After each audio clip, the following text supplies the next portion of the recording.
Why do you always wear black? I'm in mourning for my life. I'm unhappy. Why? I don't understand. Your health is good. Your father may not be rich, but he has all he needs.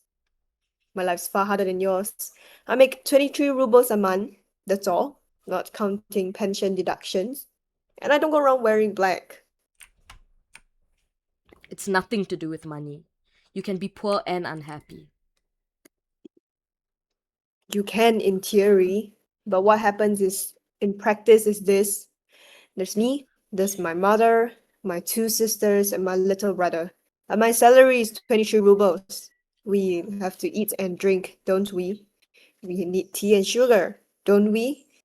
I need my tobacco, so there's not a lot of elbow room. The play's starting soon. Yes, Miss Zakarnaya's acting in it, and Konstantin Gavilovich has written it. They're in love with one another, and today they're so united in an effort to achieve a single artistic goal. Whereas my soul and your soul have no common point of connection. I love you. I'm so obsessed with you, I can't stay at home. So every day I walk 4 miles here and 4 miles back, and all I get from you is utter indifference. I quite understand. I have no money and a large family to support. Who would want to marry a man who can barely feed himself? Don't be ridiculous. I'm touched by your love. I just can't return it. That's all. Help yourself. Don't feel like it. It's so humid. I expect there'll be a storm in the night. If you're not theorizing, you're talking about money. You claim there's nothing worse than poverty. But in my opinion, it'd be infinitely simpler to be a beggar wearing rags than to... Not that you'd understand. You know, the thing is, my boy, I've never really gotten to grips with living in the country, and I hardly need say this, I don't think I'll ever feel on top of it. I went to bed at 10 last night, and this morning I woke up at 9 feeling as if all that sleep had gummed my brain to my skull. You know what I mean? Then after lunch, I nodded off again, quite by accident, and now I feel shattered, as if I were in the middle of some nightmare or something. Yes, you'd be much better off in town.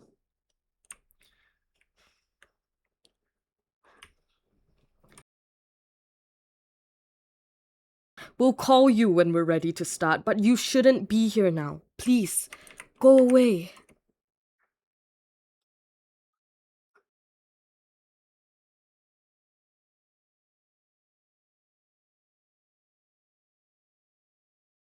Maria Ilyinichna, would you be so kind as to ask your papa to tell them to untie the dog so it doesn't howl? It kept my sister awake all night again. Speak to my father yourself. I'm not going to. Please don't ask me. Come on. You'll be sure and send someone for us in good time.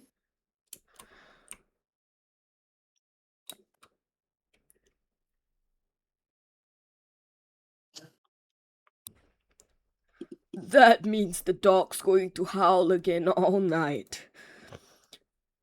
It's a nonsense, really. I've never been able to live in the country the way I wanted to. In the old days, I used to get a month off and come down here for a rest. You know what I mean? But there'd be so many idiotic little problems to be dealt with.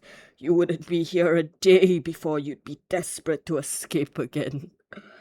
I've always been delighted to get away from this place. But now I'm retired. There's nowhere else for me to go when it comes down to it.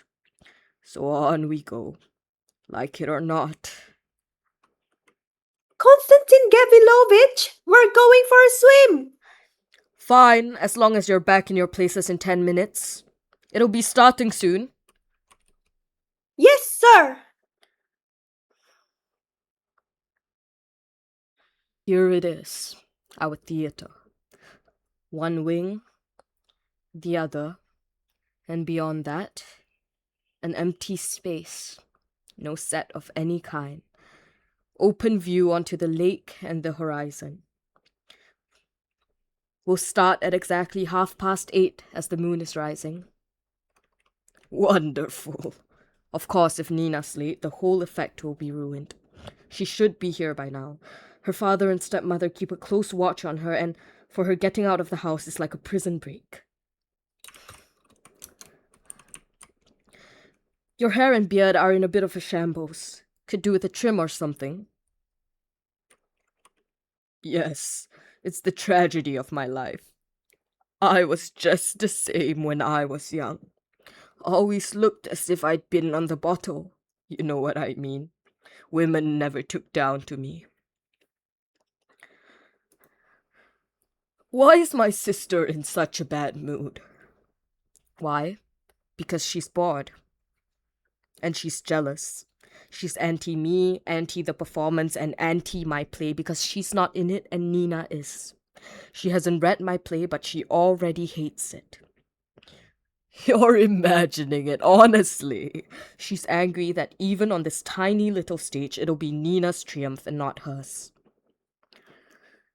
My mother's a real psychological curiosity. Undoubtedly talented, intelligent, capable of crying her eyes out over a book. She can rattle off the whole of Nekrasov by heart, or look after the sick like an angel, but just try praising Deuce in front of her.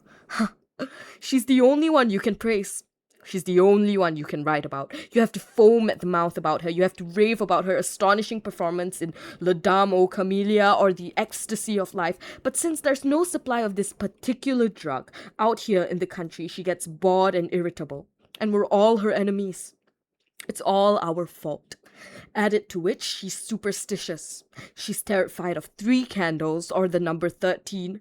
And she's stingy. She has 70,000 in the bank in Odessa. I know that for a fact, but try asking her for a loan and she'll burst into tears. You've decided your mother doesn't like your play, but it's all in your head. You're just working yourself up into a lather for no reason. Calm down, your mother adores you.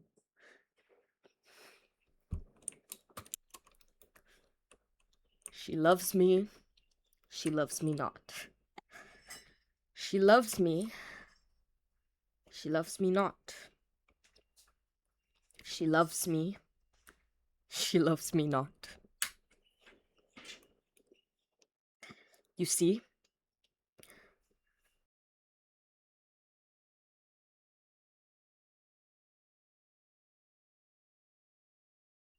My mother doesn't love me. How could she? She wants to live and love and wear vivid blouses. But here I am, 25 years old, and a constant reminder that she's not young anymore when I'm not around. When I'm not around, she can be 32. But when I am, she's 43 and she hates me for it. She also knows I have no respect for the theatre. She loves the theatre. She seems to think she's a servant of humanity or the sacred cause of art, whereas, as far as I'm concerned, the modern theatre's in a blind alley, a fenced-off blind alley where the curtain goes up and those great geniuses, those priests of sacred art, artificially lit in a room with 3 walls, reproduce the way people eat, drink, love, move about, and put their jackets on. When they try to concoct some moral out of their crass scenes or dreary lines, some petty oversimplified moral, some one-size-fits-all moral for handy domestic use, when I'm offered 1,000 varieties of the same thing over and over and over again, then I run for it. Run away like Maupassant ran away from the Eiffel Tower because it's crass vulgarity with pulverizing his brain. You couldn't do without the theatre. New forms. We need new forms. And if there's none to be had, we'd be better off with nothing at all. I love my mother. I love her very much, but her life is futile. She smokes and drinks and spends all her time fretting over that writer she lives with. Her name is never out of the papers, and I'm fed up with it. Sometimes I feel, just an ordinary, selfish impulse, and sometimes I'm sorry my mother is a famous actress and think if she were an ordinary woman, I could be happier. Uncle, could anything be more hopeless and stupid than my situation? I'll be round at her place sometimes in a room jam full of celebrities, actors, and writers, and I'll be the only one of the lot of them who's a nobody, and the only reason they put up with me is that I'm her son. Who am I? What am I? I left university in my final year due to causes for which, as they say, the editor accepts no responsibility.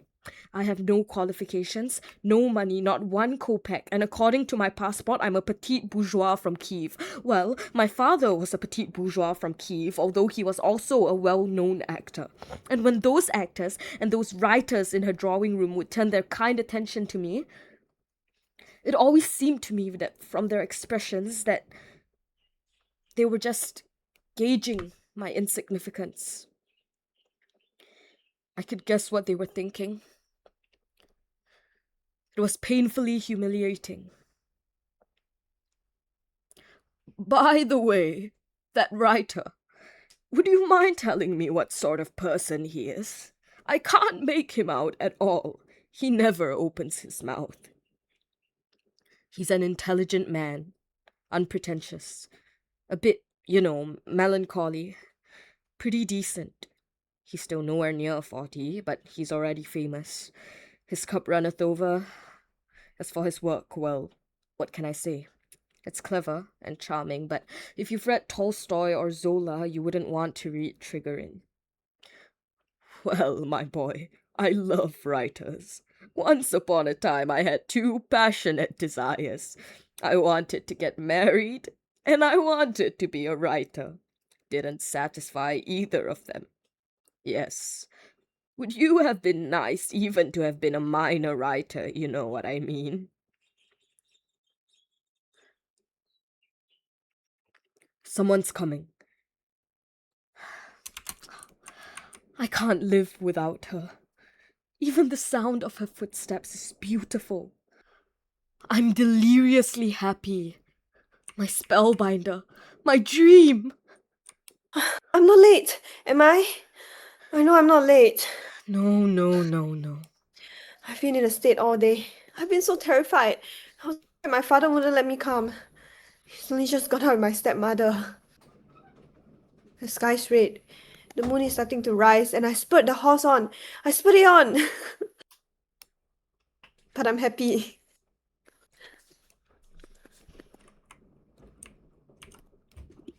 Your eyes!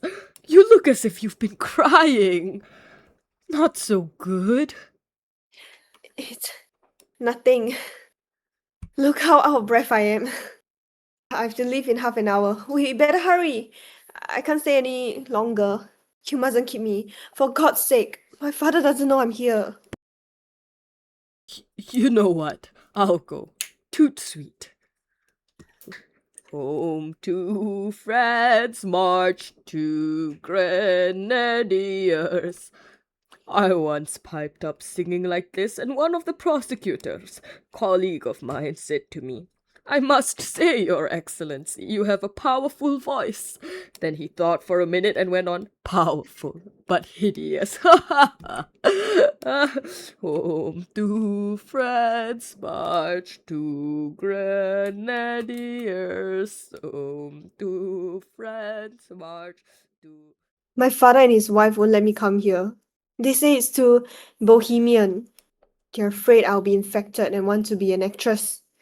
But I'm as drawn to this lake as if I were a seagull. My heart is full of you all. We're alone. I think there's someone coming. No one's coming. What kind of tree is that? An elm. Why is it so dark? It's evening. Everything's turning dark. Don't go away so soon, please. I beg you. I have to. I'm not allowed to stay. Suppose I come to your house, Nina. I'll stand in the garden all night just gazing at your window. You mustn't. The watchman will catch you. And Treasure isn't used to you. He'll bark. I love you. Shh! Who's that? Is that you, Yakov? It is! Sir! All right, places. It's time. Is the moon rising? Sir? Do you have the meths and the sulfur? When the red eyes light up, there has to be a smell of sulfur. Off you go. Everything's prepared. Are you nervous? Very. I don't mind your mother. I'm not afraid of her. But Triggering is here. Acting in front of him makes me feel frightened, mortified. A famous writer. Is he young? Yes. His stories are so wonderful. I wouldn't know. I've never read them. Your play's difficult to act in. There aren't any living characters. Living characters. You have to show life not as it is, not even as it ought to be, but as you see it in your dreams. Yes, but there's not much action, is there? It's just a lot of speeches. And I think you always have to have love in a play.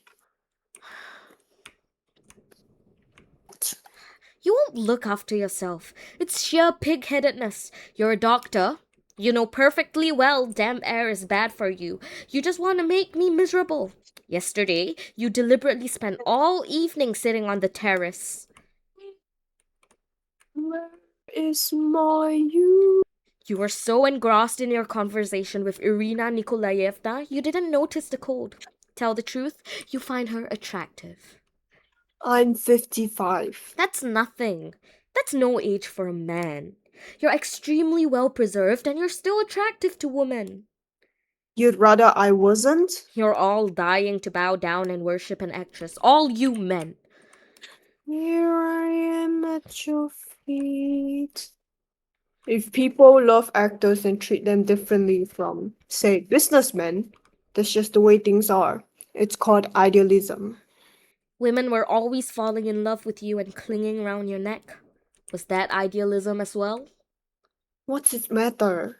There's a lot to be said for the way women felt about me.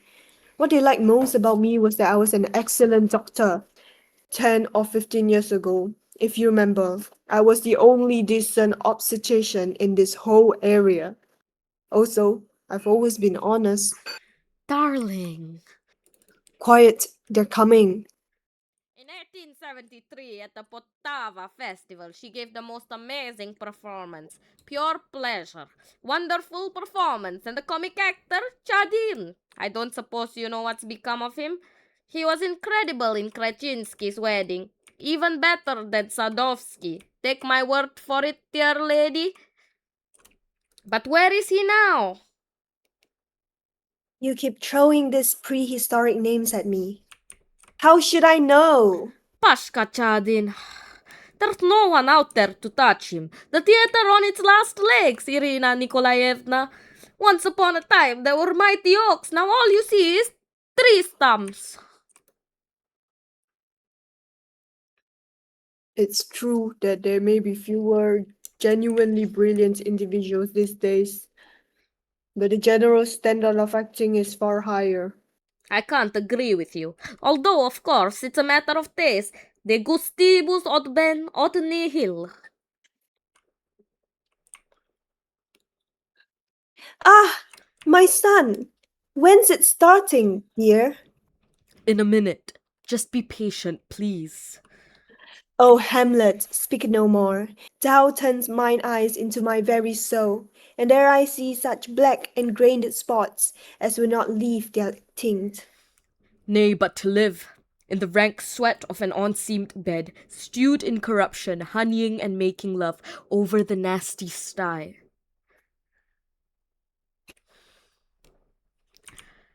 Ladies and gentlemen, we're ready to begin. Your attention, please. I begin. O you honored ancient shades, floating above the surface of the night lake, Lull us to sleep and let us dream of what will come to pass 200,000 years from now. 200,000 years from now, there'll be nothing. Then let them show us this nothing. Yes, let them. We've been told to go to sleep. Human beings, lions, eagles, and partridges, and the deer, geese, spiders, fish, silence beneath the waters, starfish, and invincible microscopic creatures. All living things, all living things, all living things. Their tragic cycle finally complete are now extinct. For thousands of centuries, no living species has moved across the face of the earth, and this poor moon has shone her lamp in vain. The cranes no longer wake whooping in the meadow, and in the lime groves the May beetles are silent. Cold, cold, cold. Bleak, bleak, bleak. Petrifying, petrifying, petrifying. The bodies of all living creatures have crumbled into dust, and the eternal laws of matter have transformed them into rock, into water, into clouds, and their souls have melted into one soul. And I am that universal soul, the souls of Alexander the Great, of Caesar, Shakespeare, and Napoleon, and of the lowliest lich are all within me. Human consciousness and animal instinct are combined in me, and I know everything. Everything, everything. I live each life anew within myself.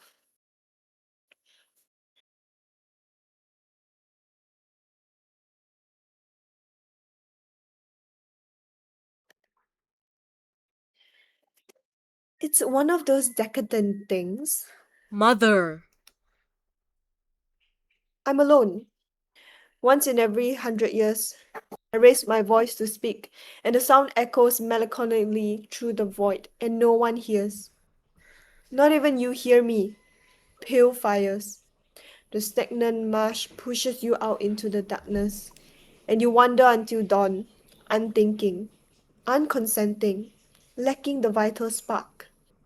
And for fear that life might quicken within you, the devil, the father of eternal matter, shuffles your atoms into continuous flux and reflux, as he does in rock and water, so that your fate is never-ending change. Through the whole universe, everything changes, everything mutates, but the spirit. Like a prisoner thrown into a deep, empty well. I don't know where I am or why I'm waiting. Everything is hidden from me but the knowledge that in my stubborn, brutal struggle with the devil, the origin of all material forces, I am destined to conquer. And when I do, matter and spirit will merge in glorious harmony, and the kingdom of universal freedom will be born. But this can only come to pass inch by inch, through many long millennia, after the moon and brilliant Sirius and the earth itself have come to dust.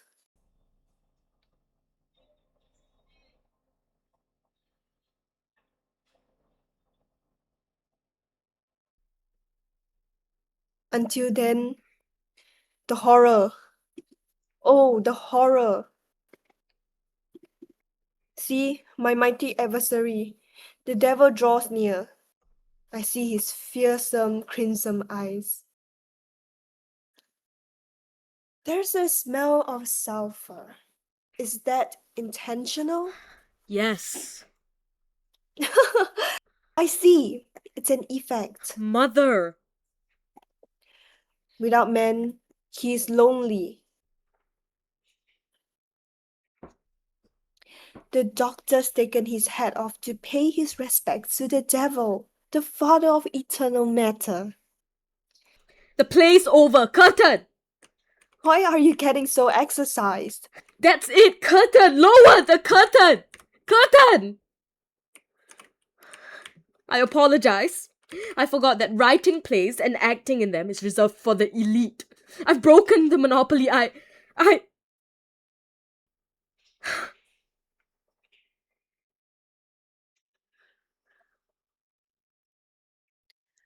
Whatever's the matter with him? Irina, my dear, a young man's pride. You must be a little more careful. Why? What did I say? You hurt his feelings. But earlier on, he told us his play was a joke. So I treated it like a joke. All the same. Now it turns out he's written a masterpiece. Really? And he's put on this exhibition and fumigated us with sulfur, not as a joke, but as some kind of provocation. He wants to teach us how to write and what to act. I'm bored by all this. These continuous sneers at my expense, these constant pinpricks. Say what you like, they're enough to try anyone's patience. He's a moody, arrogant boy. He was trying to please you. Is that right? Then why didn't he choose an ordinary sort of play, rather than making us sit through this decadent gibberish? Not that I mind listening to a bit of gibberish if it's a joke, but no. What we have here is pretending to be a new form, a new era in art. If you ask me, far from being a new form, it's just bad manners. Everyone chooses his own subject and writes to the best of his ability. Let him choose his own subject and write to the best of his ability. Then let him leave me out of it. Ah, the wrath of Jupiter. I'm not Jupiter. I'm a woman. And I'm not angry. I'm just irritated that a young man chooses to pass his time in such an uninteresting way. I didn't mean to hurt his feelings. It's not justifiable to separate matter and spirit, because spirit may itself be a combination of material atoms. But someone ought to write a play about teacher's life and put that on in the theater. Our life is hard, very hard. I'm sure, but let's not talk about plays or atoms. It's such a gorgeous evening. Can you hear that? The singing. Beautiful. It's from the other side of the lake.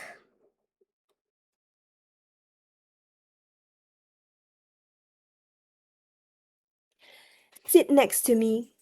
10 or 15 years ago, you'd hear music and singing here by the lake almost every night. There are 6 country houses spread out along the shore here. I can remember laughter, noise, shooting parties, and love affairs. Endless love affairs. And the John Premier, an object of worship for all 6 of those households, were none other than the doctor.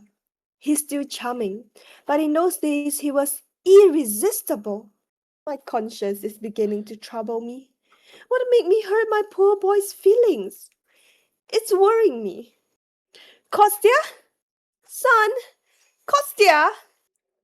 I'll go and look for him. Thank you, dear. Yoo-hoo! Konstantin Gavrilovich! Yoo-hoo! We're obviously not going on, so I suppose I can come out now. Hello?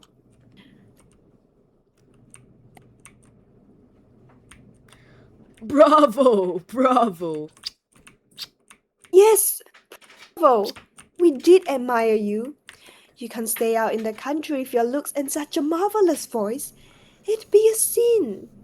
I'm sure you must be talented. Listen to what I'm saying. It's your duty to go on the stage. That's my dream. But it will never happen. Who knows? Now, let me introduce Boris Alexeyevich Trigorin.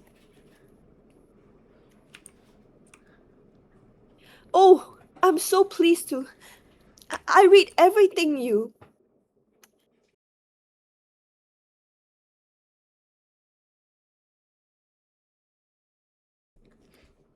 No need to be shy, dear. He may be famous, but at heart he's a very simple man. You see, he's shy as well. We can open the curtain now, can't we? It's a bit spooky. Yakov, be a good chap and open the curtain, will you? It's a strange play, isn't it?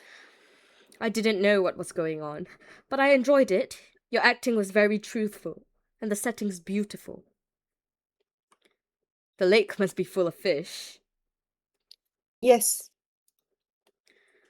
I love fishing. For me, there's no greater pleasure in life than to sit on the bank at twilight watching my float. but I've thought for someone who knows the joy of creativity, no other pleasures would exist. You mustn't speak to him like that. He doesn't know how to deal with people saying nice things to him.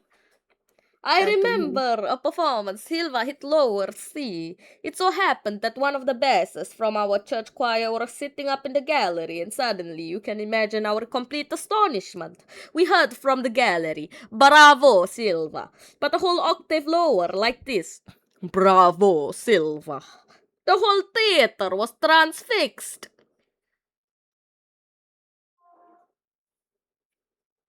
The angel of silence has flown overhead.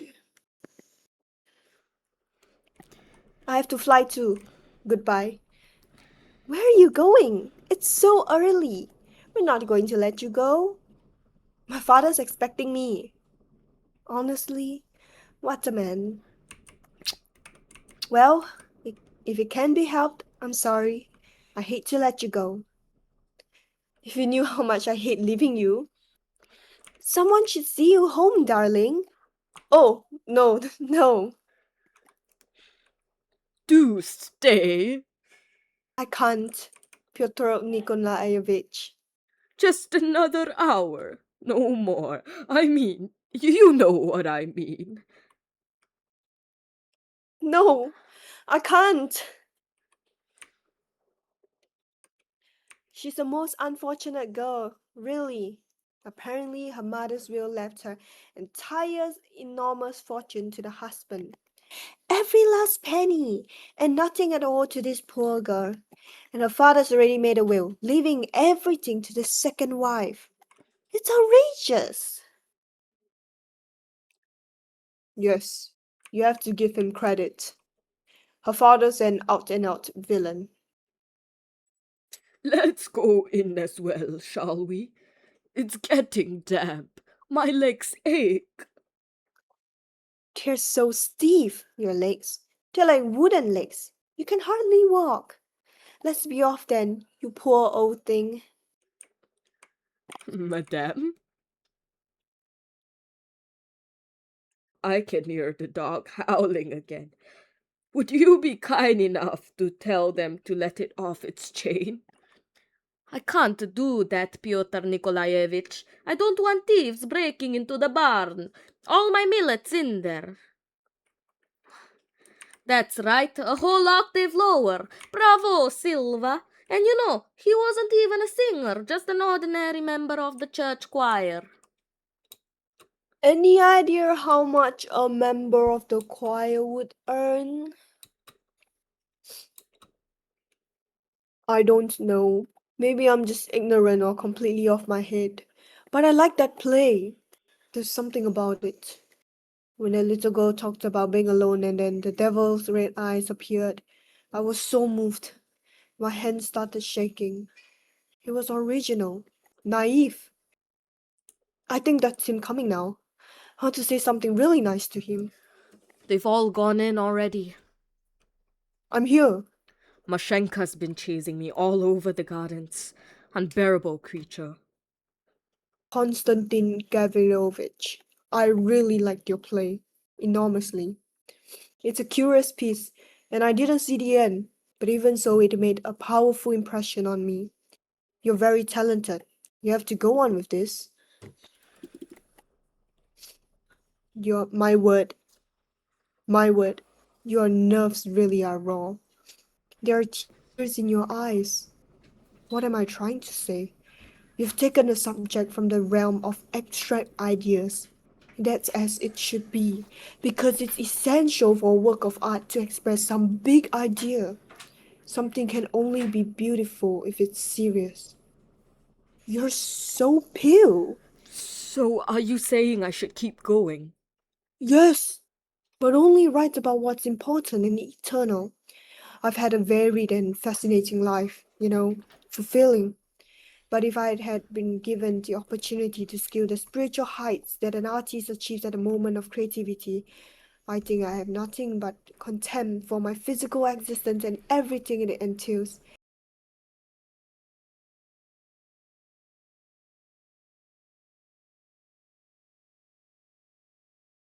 And I've soared into the stratosphere and left the earth as far below as possible. Excuse me, where's Nina? And another thing, a work of art has to have some clear governing idea.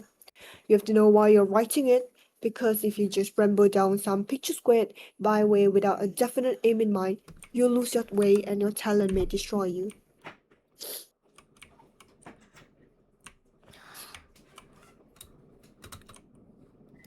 Where's Nina?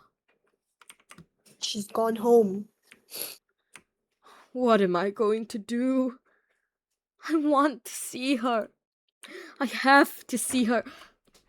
I'm going over there. Now, calm down. I don't care. I'm going. I have to go. Come indoors, Konstantin Gavrilovich. Your mother's looking for you. She's worried about you. Tell her I've gone away. And please, all of you, just leave me alone. Leave me alone. Stop following me around. Now, my dear boy, don't be like that. It isn't fair. Goodbye, Doctor. Thank you. You've. When people can't think of anything better to say, they say, youth, youth.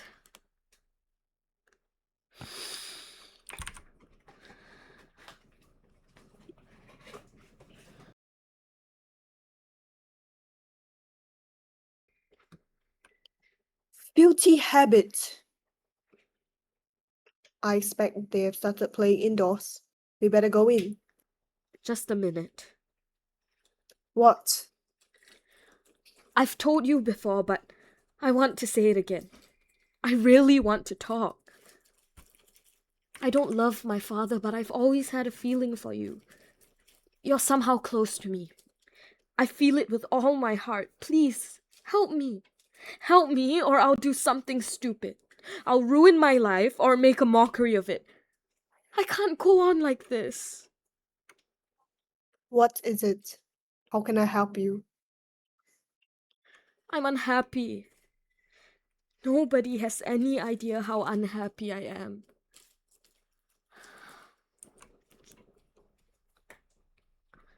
I'm in love with Konstantin. How neurotic everyone is! So neurotic! And all this love. It must be the magic of the lake. What can I do about it, my child? What? What?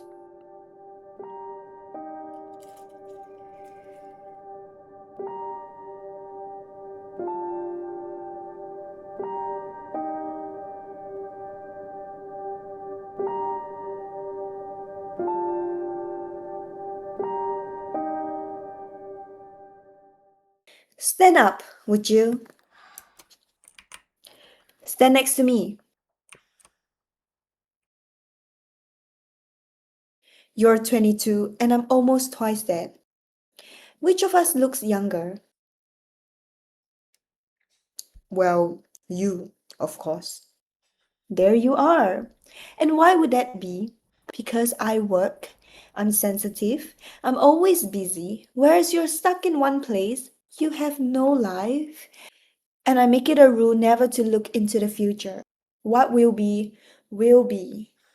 I feel as if I were born a long, long age ago. My life drags along behind me. It's as if I'm wearing a dress with an interminable train. And as often as not, I have no desire to go on living. Of course, all that's absurd. I need to give myself a good shake and snap out of it. Carry my love to her and be her spur. Blooms their flowers at her side.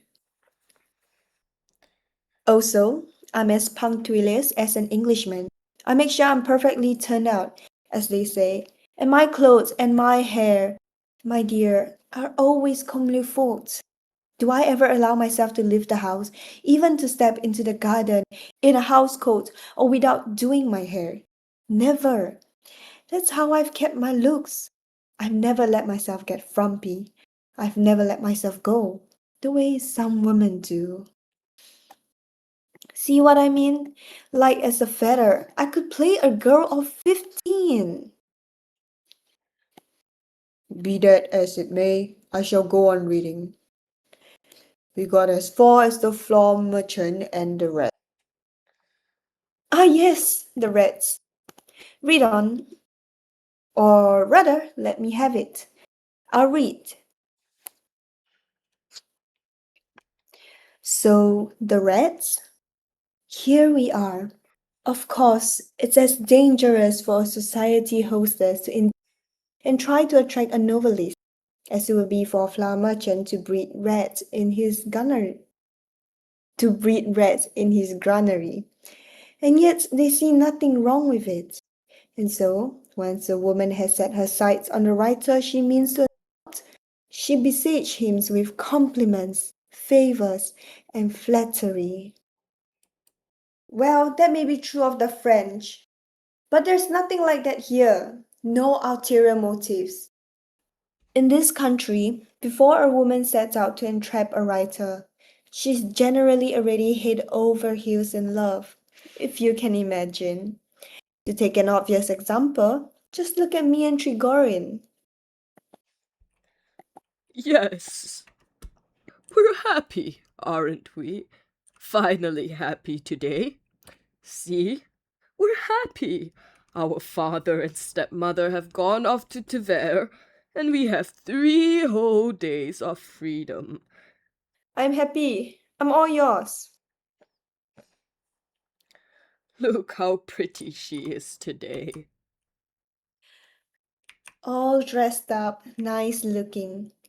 Aren't you a clever girl? Still, we mustn't be too complimentary. We don't want to jinx her.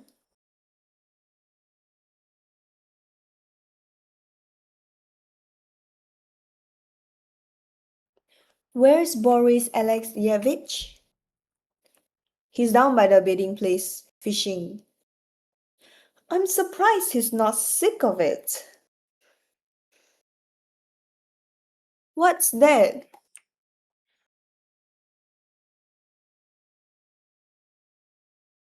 Maupassant solo, darling. Well, the rest of it's neither interesting nor true. I feel on edge. Tell me, what's the matter with my son? Why is he so gloomy and bad-tempered? He spends days on end down by the lake. I hardly ever see him. He's unhappy. Please, could you give us a speech from his play? Do you really want me to? It's so boring. When he reads it to himself, his eyes light up and his face goes pale. He has a lovely sad voice and the look of a poet.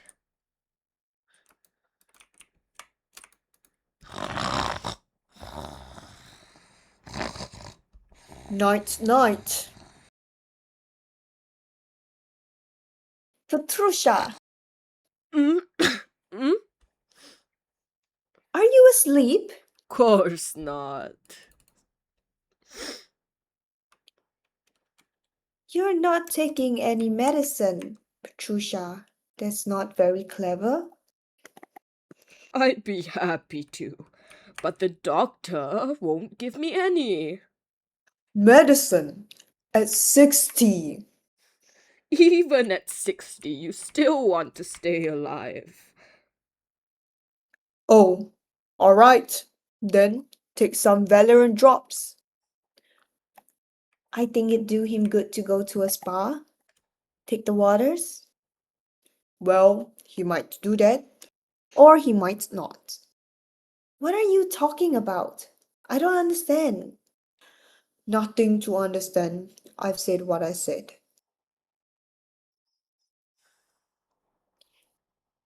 Pyotr Nikolaevich ought to give up smoking. Rubbish. No, it's not rubbish. Wine and tobacco erode your personality. You smoke a cigar or drink a glass of vodka and you're no longer Pyotr Nikolaevich. You're Pyotr Nikolaevich plus your ego disintegrates and you start thinking of yourself in the third person. All very well for you to talk. You've had a good life. But what about me? 28 years service in the Justice Department, but I still haven't had a life. I've experienced nothing, if you know what I mean. And needless to say, what I want is a life. You've had your share and you don't care anymore, and that's what made you so philosophical, but I want a life.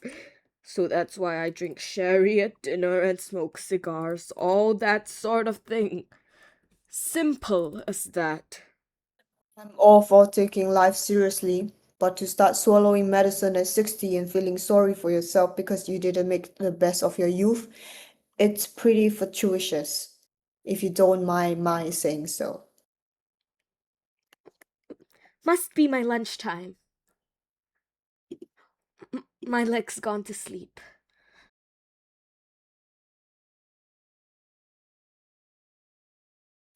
She's off to have a couple of drinks before lunch. Poor girl's had no happiness in her life. Meaningless words, Your Excellency. You talk like a man who's had everything he wants. Oh, is there anything more boring than this pure country bottom? It's hot, it's sleepy, no one's doing anything. Everyone's sounding off their pet theories. It's nice to be with you, my friends. I enjoy listening to you. But to be sitting in a hotel room and learning my lines, what could be better? Oh, yes! I know exactly what you mean. Of course you're better off in town. You sit in your study, the footman lets no one in unannounced. You have your telephone, there are cabs in the street, all that sort of thing. Blooms the flowers at her side. Tell her she'll be my bride. Mwah. Here they are. Good afternoon. Mwah. Mwah. Delighted to see you looking so well. My wife tells me you're planning to go into town with her today. Is that right? Yes, it is. That's all very well. But how are you expecting to get there, dear lady? We're cutting the ride today. All our workmen are busy.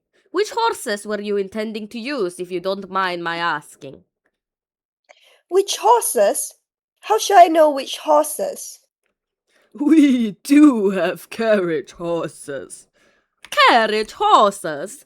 And where am I supposed to get them harnesses? Where can I get them harnesses? Extraordinary! Inexplicable! My dear honoured lady, I'm sorry, I'm in awe of your talent. I'd willingly sacrifice 10 years of my life for you, but don't ask me for horses. But suppose I had to go? This is bizarre! My dear honoured lady, you don't understand the meaning of farming. Don't start that again. If that's the way of it, I'm leaving for Moscow today. Order horses to be hired for me from the village, or else I'll walk to the station. In that case, I resign. Find someone else to manage your estate.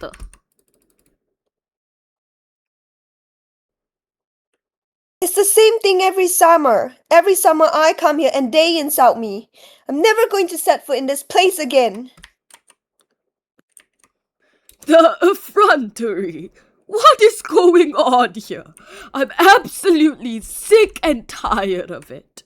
You know what I mean? I want every single horse brought here immediately. Sorry, I said my line again. Refusing Irina Nikolaevna like that. She's a famous actress. Surely any wish of hers, even if it's the merest whim, is far more important than anything to do with farming. This is incredible.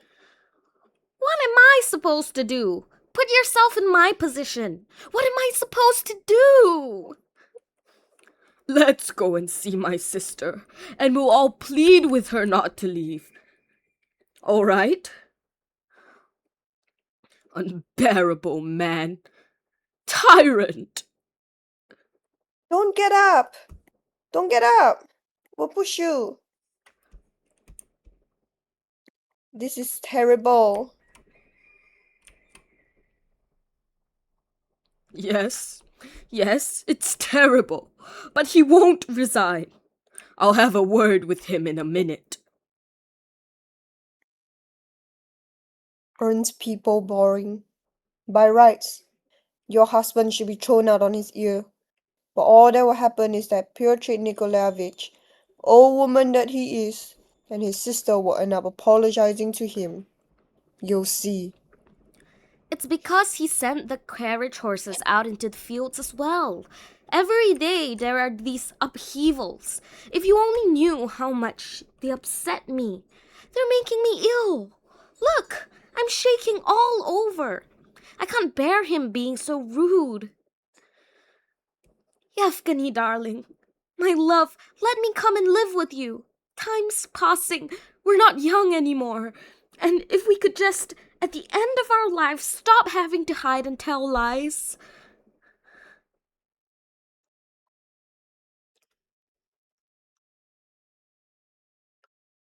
I'm 55 years old.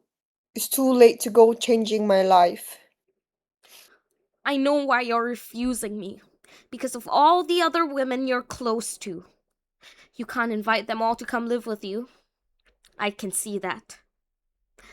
I'm sorry I'm boring you. Have you been with Irina Nikolaevna all morning? I have to be somewhere. I'm tormented by jealousy. You must be sick of me. Not at all. Of course. You're a doctor. You can't avoid women. I know that. But I wish you understand how awful it makes me feel. If you have to spend time with other women, can't you at least keep it out of my sight? I'll do my best. How's everything in there? Irina Nikolaevich is crying, and Pyotr Nikolaevich is having an asthma attack. I better go and give them both some Valerian drops. These are for you. Gorgeous flowers. Give me those flowers. Give me those flowers.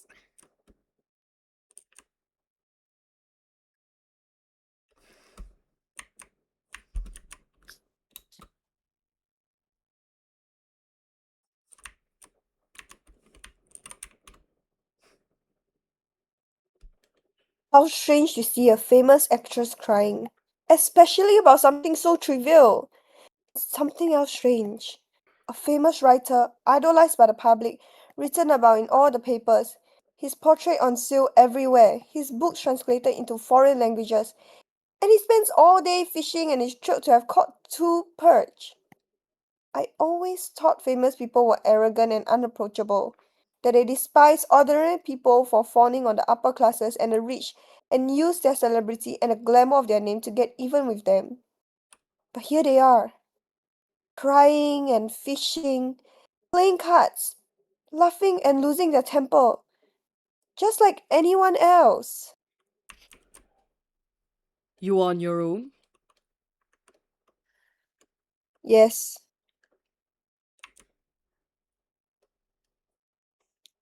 What's that meant to mean? I was cruel enough to kill this seagull today. Now I'm laying it at your feet. What's wrong with you? I'm going to kill myself soon. Same method. I don't recognize you anymore. Yes, that's since the day I stopped recognizing you. You've changed towards me. Your eyes are cold. I make you uncomfortable. You've got so techy lately. The things you say are less and less intelligible. Perhaps they are meant to be symbolic, and I imagine this seagull is meant as some sort of symbol, but I'm sorry, not one I understand. I'm too simple to be able to understand you. It all started that evening, when my play was such a stupid disaster. Women never forgive failure. I've burned the whole thing, every last page of it. If you only knew how unhappy I am. Your turning cold on me is terrible. I can't believe it. It's as if I'd woken up and found the lake had suddenly dried up or drained away into the ground. You just said you're too simple to be able to understand me. What's there to understand? People didn't like the play. You find what inspires me contemptible. You now think I'm mediocre and worthless, just like everybody else does. I completely understand it, completely. It's like a nail in my brain, damn it, and damn my blood-sucking pride sucking away at me like a snake. Oh, here comes the real genius, walking and reading like Hamlet. Words, words, words. The sun hasn't even reached you, and you're smiling already. You're melting in its rays. I shan't get in your way.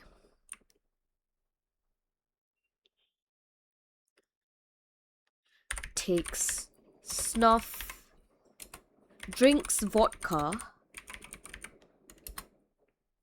always wears black. Teacher in love with her. Good afternoon, Boris Aleyevich. Good afternoon. Things have taken an unexpected turn. Apparently we're leaving today. I don't suppose we'll meet again. Pity. I don't often get the chance to meet young girls. Interesting young girls, that is. I can't remember what it feels like to be 18 or 19. Can't get a clear picture of it, and the result is, the young girls in my story usually turn out unconvincing. I'd like to swap places with you just for an hour, find out how you think, what sort of character you are.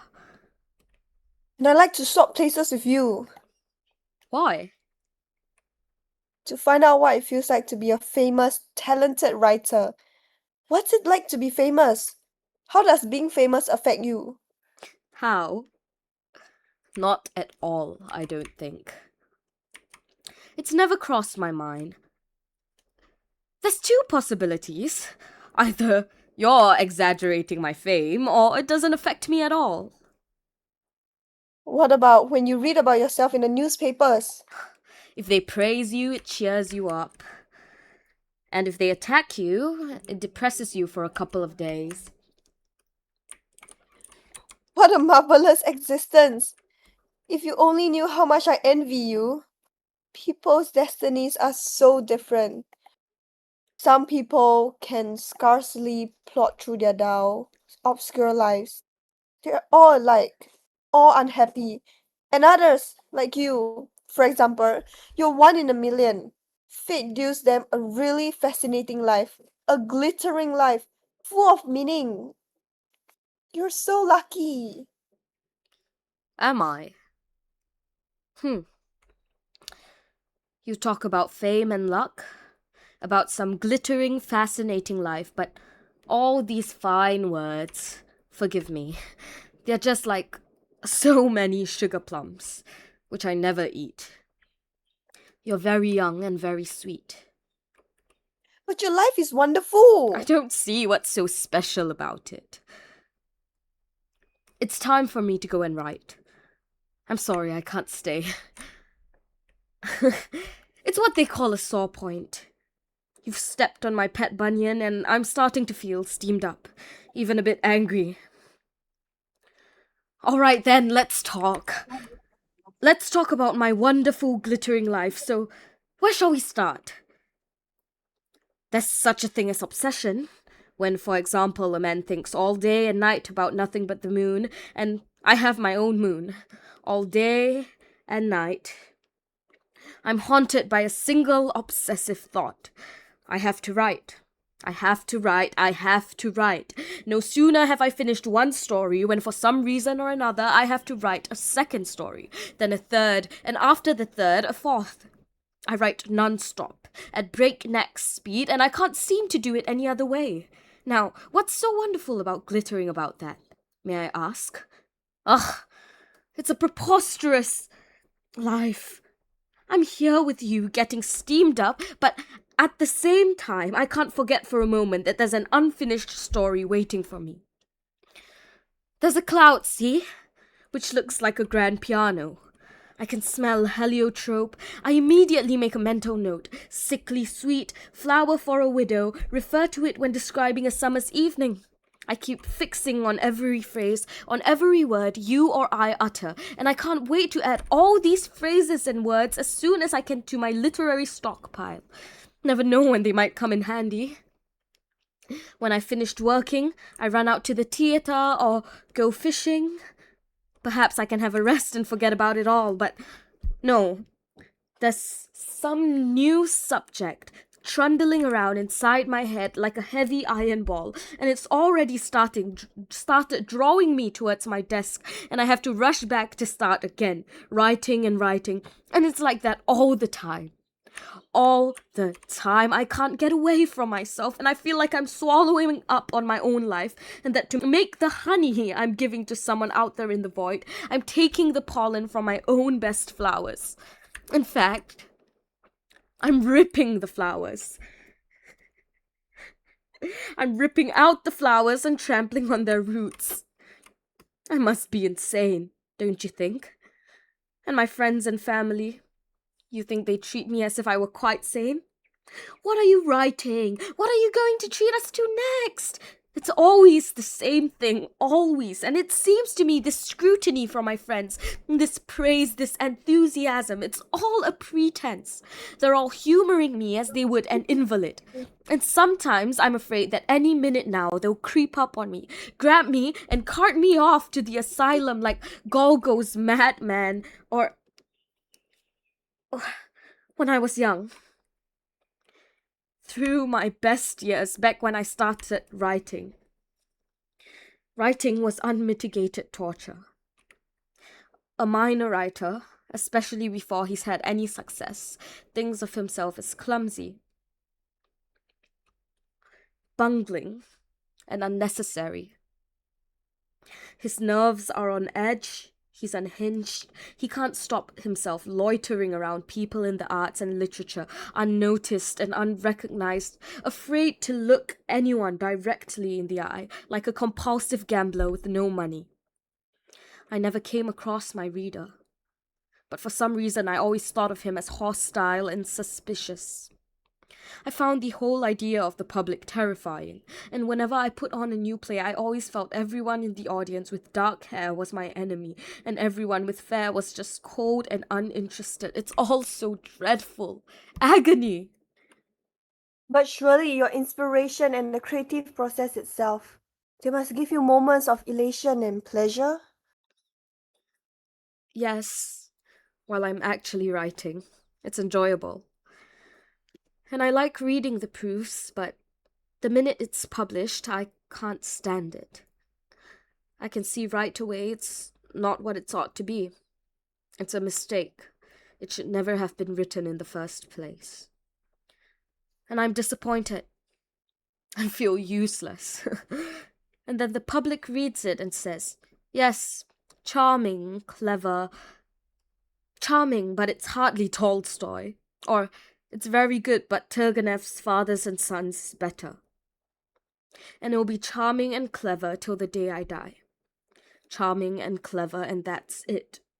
And once I'm dead, my friends, whenever they pass my grave, will say, here lies Trigorin. He was a good writer, but not as good as Turgenev. I'm sorry. I refuse to understand you.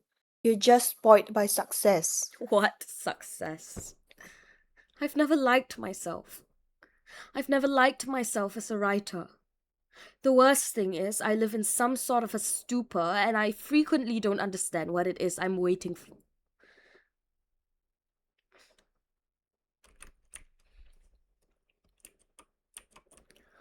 I love this stretch of water here. The trees, the sky. I respond to nature. I feel passionate about it. It gives me an irresistible desire to write. But I'm not only a landscape painter. I'm also a citizen, you know. I love my country. I love its people. I feel if I'm a writer, it's my duty to talk about the people and their sufferings and their future and talk about science and human rights, etc., etc. And I do talk about all these things at great speed, and people pester me constantly, and then they get angry with me, and I tear all over the place like a fox hunted by a pack of hounds. I see life and science speeding further and further ahead, leaving me behind, so I'm there, left like a peasant who missed his train. And in the end, I feel all I can do is describe landscapes, and in every other respect, I'm a fraud, and a fraud right down to the marrow of my bones. You're overworked, so you don't have the time or the inclination to appreciate how important you are. You may not be happy with yourself, but to other people, you're great. You're wonderful. If I were a writer like you, I'd dedicate my whole life to the people, but I'd always be aware that their true happiness would only lie in trying to rise to my level and harnessing themselves to my chariot. My chariot. What am I? Agamemnon.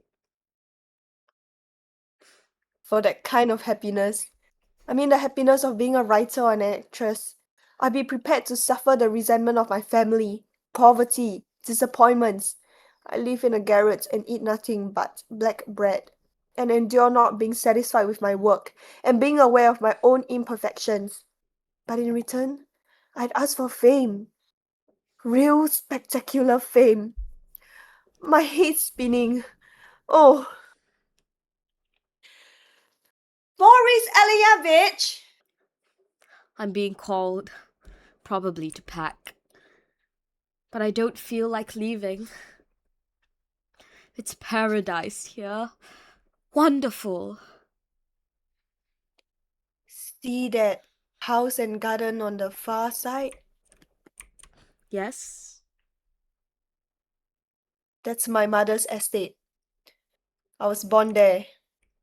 I've spent my whole life here beside this lake, and I know every little island on it.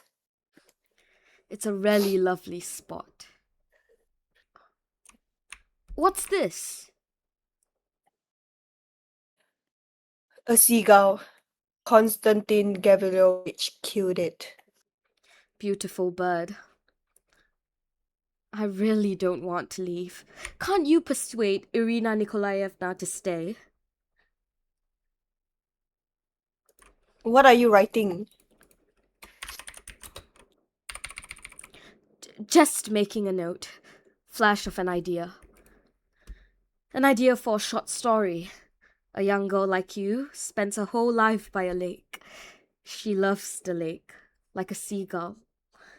And she's as happy and free as a seagull. But a man happens to come by, sees her, and for want of anything better to do, he destroys her.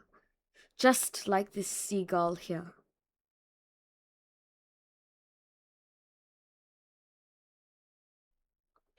Boris Elievich, where are you? Coming!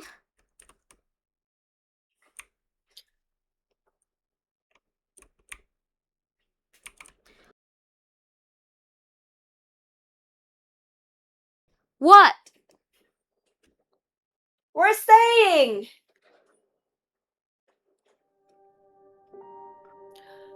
I'm dreaming!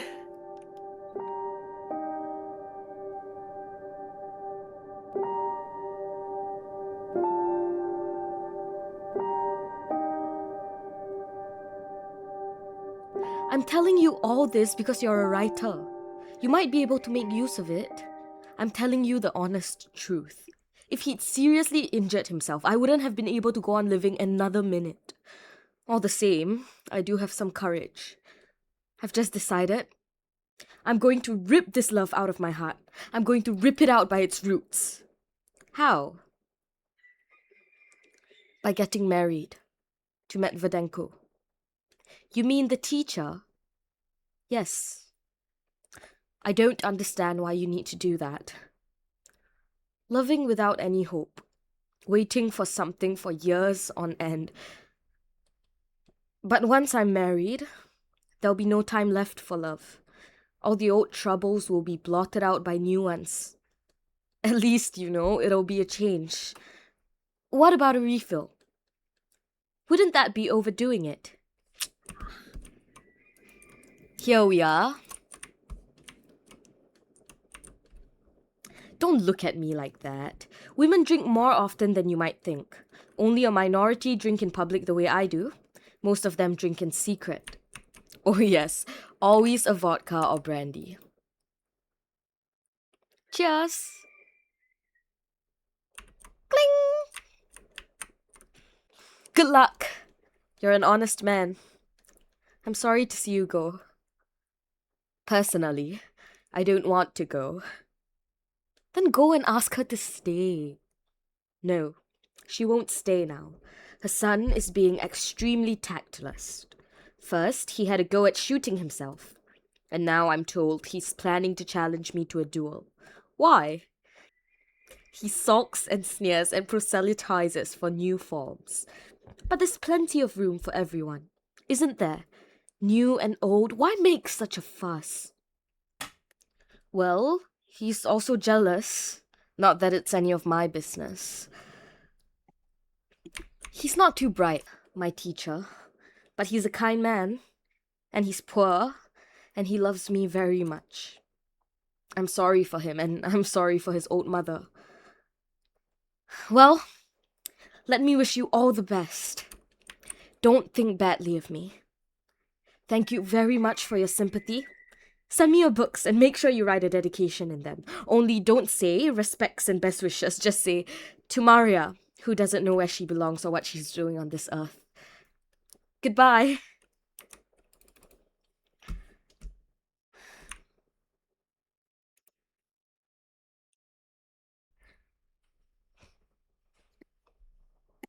Odd or even? Even. No, I only have one pea in my hand. I was trying to resolve a puzzle. Should I or should I not become an actress? I wish there was someone who could give me some advice. You can't give advice about something like that. We're parting, and we may never see one another again. Please, won't you take this medallion to remember me by? I've had your initials engraved on one side, and on the other, the title of your book, Days and Nights. It's beautiful. Mwah. What a lovely present. Think about me sometimes. I will think about you. I'll think about you as you were on that sunny day last week. Do you remember? In your light dress, we had a conversation, and there was a white seagull lying on the bench. A seagull. Yes. We'd better stop talking. Someone's coming. Before you go, let me have a couple of minutes with you. Will you? Please?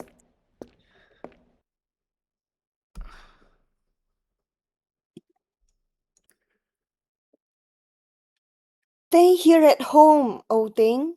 What's the point of traipsing about with your rheumatism? Who was that just went out? Nina? Yes, Pardon, didn't mean to interrupt. That's everything packed, I think. I'm exhausted. Days and Nights, page 121, lines 11 and 12. Should I pack your fishing rods as well? Yes, I may need them, but you can give the books away. Yes, sir. Page 121, lines 11 and 12. What are those lines? Are there any of my books in the house? Yes. In my brother's study. Corner bookcase. Page 121. Page 1, 2. Really, Patricia? You'd be better off staying at home. You're going away. It'll be depressing here without you. What's there to do in the town? Nothing much. You know, they're laying the foundation stone for the district council building. All that sort of thing. I just want to wake up, if only for an hour or two, from my torpid existence. I've been lying about like some old cigarette holder, and I've gone stale. I've ordered the horses for 1 o'clock. We'll leave together.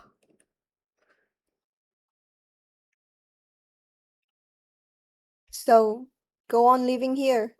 Try not to get bored and don't catch cold. Look after my son. Care for him. Get him to do some work.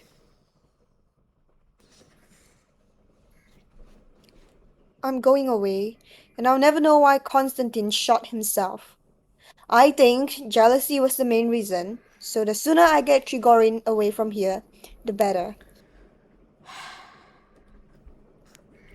How can I put this? There were other reasons. It's not difficult to understand. He's young. He's intelligent. He lives in the country, in the back end of nowhere, with no money, no status, and no future. Nothing whatsoever to do. He's ashamed of his idleness, and it frightens him. I love him very much, and he's fond of me. But even so, he feels useless in this house. Like a parasite, a sponger. It's not difficult to understand. It's a question of self-esteem. He's such a worry. Perhaps he's ought to get a job.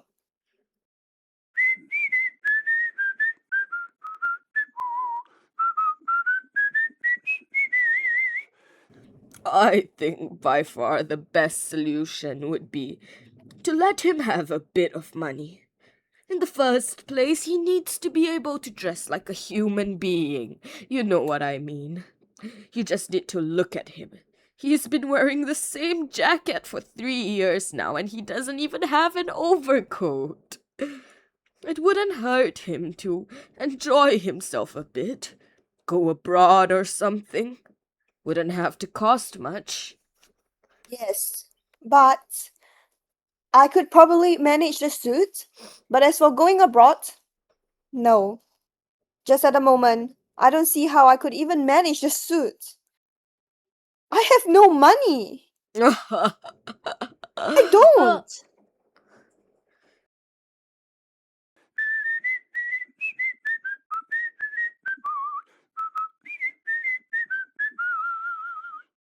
Of course. I'm sorry, my dear. Don't be angry. I believe you.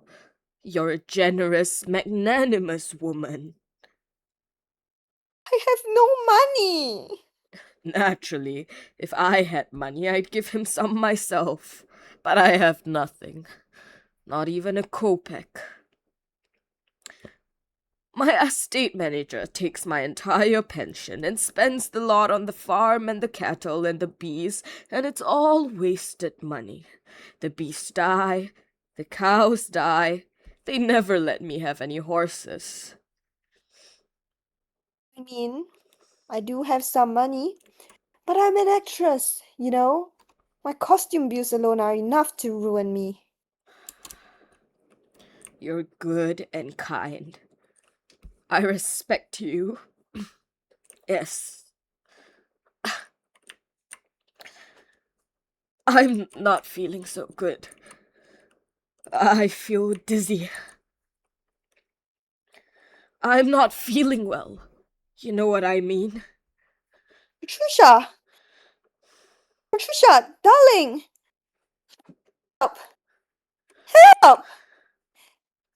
Help!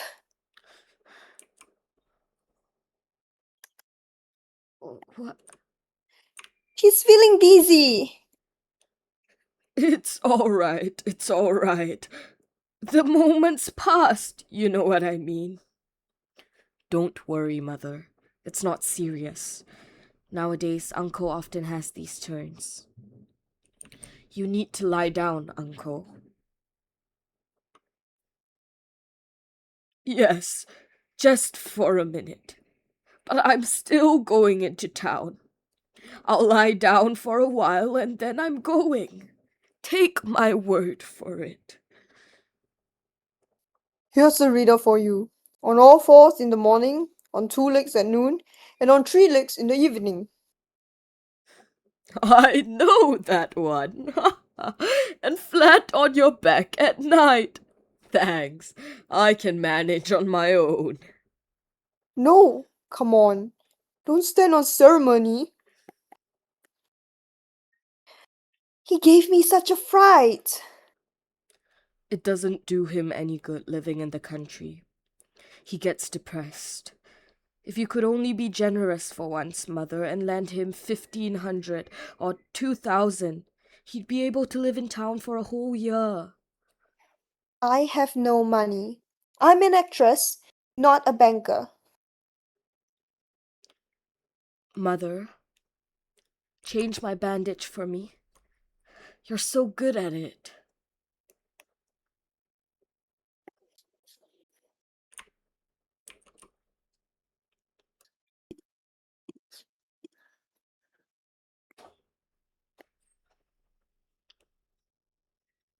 The doctor's late. He promised he'd be here by 10, and it's already noon. Sit down.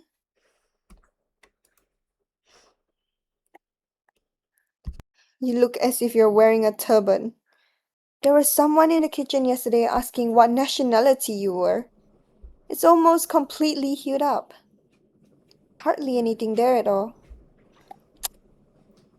You won't play any more silly games with guns while I'm away, will you?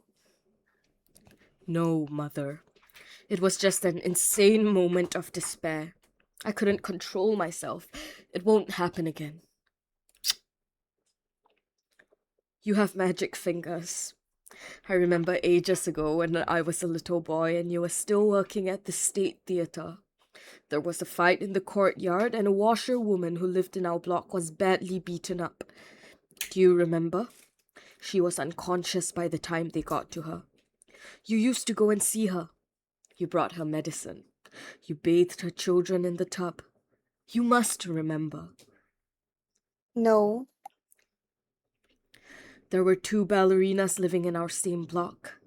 They used to come for coffee with you. That I do remember. They were very religious.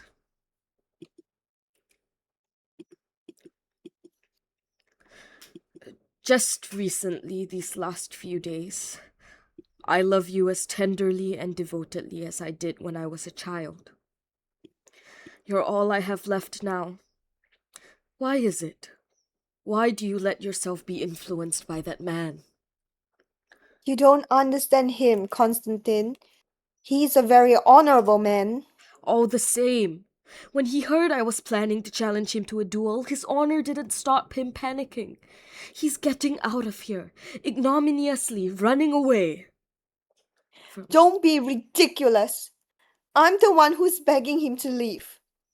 You're an intelligent man. Why won't you respect my freedom? I do respect your freedom, but then don't take away my freedom to think what I like about him. A very honorable man. Here we are virtually quarreling over him, while he's in the drawing room or the garden having a good laugh at our expense. Working on Nina, trying to convince her he's a genius. You enjoy saying these horrible things to me. I admire that man, and I must ask you not to insult him in front of me. Well, I don't admire him. You also want me to think he's a genius. Well, I'm sorry. I can't lie about it. His books make me want to throw up. Envy. People who have pretensions but no talent have no recourse but to run down real talent. It's their only consolation. Real talent. I have more talent than all the rest of you put together. If you want to know the truth, you're in a rut, all of you.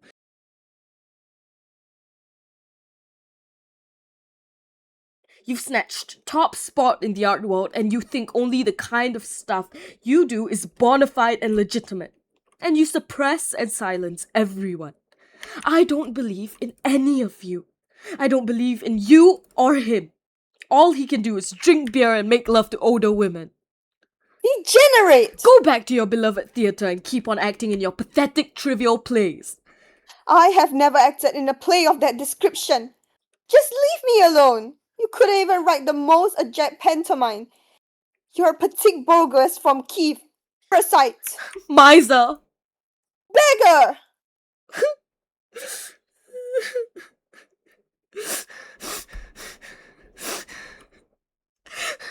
Mediocrity.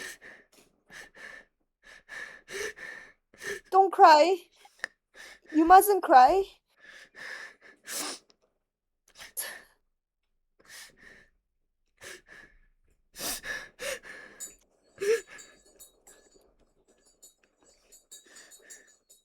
My dear son, forgive me. Forgive your wicked mother. Forgive your miserable mother. If you only knew. I've lost everything. She doesn't love me. I can't write anymore. I've lost all hope. Give in to despair. Everything will be all right. I'll take him away and she'll start loving you again. That's enough. We're friends now.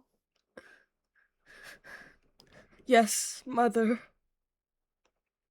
Be friends with him as well. There's no need for a duel. Now is there? All right. Just, Mother, don't make me see him again. It's too difficult for me. Unbearable. Right. I'm going. The doctor can do the bandage later.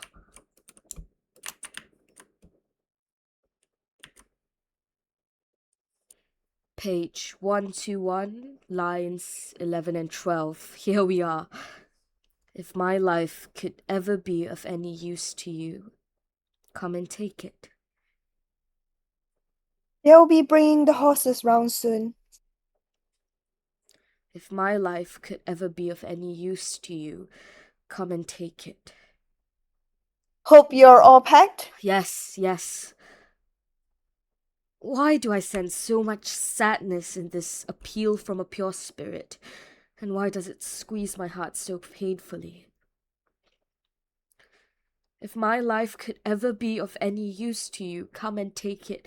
Let's stay one more day. Come on, let's stay. Dearest, I know what's keeping you here. Try to control yourself. You're slightly intoxicated. Try to sober up. You sober up as well. Be sensible, be reasonable, I'm begging you. Think of all the way a real friend would... You know how to make sacrifices. Be my friend. Let me go free. Are you completely infatuated? I'm attracted to her. Maybe she's exactly what I need. The love of some little provincial? Oh, you really don't know yourself at all. People sometimes walk in their sleep. I'm talking to you, but I'm asleep and seeing her in my dreams. I'm enthralled by strange and pleasurable dreams. Let me go free. No. I'm just an ordinary woman. You can't talk to me like that. You mustn't torture me, Boris. It frightens me. If you wanted to, you could be extraordinary. Love, youthful, seductive, poetic, wafting you off into a dream world. It's the only thing in this world that can make you happy. I've never experienced a love like this.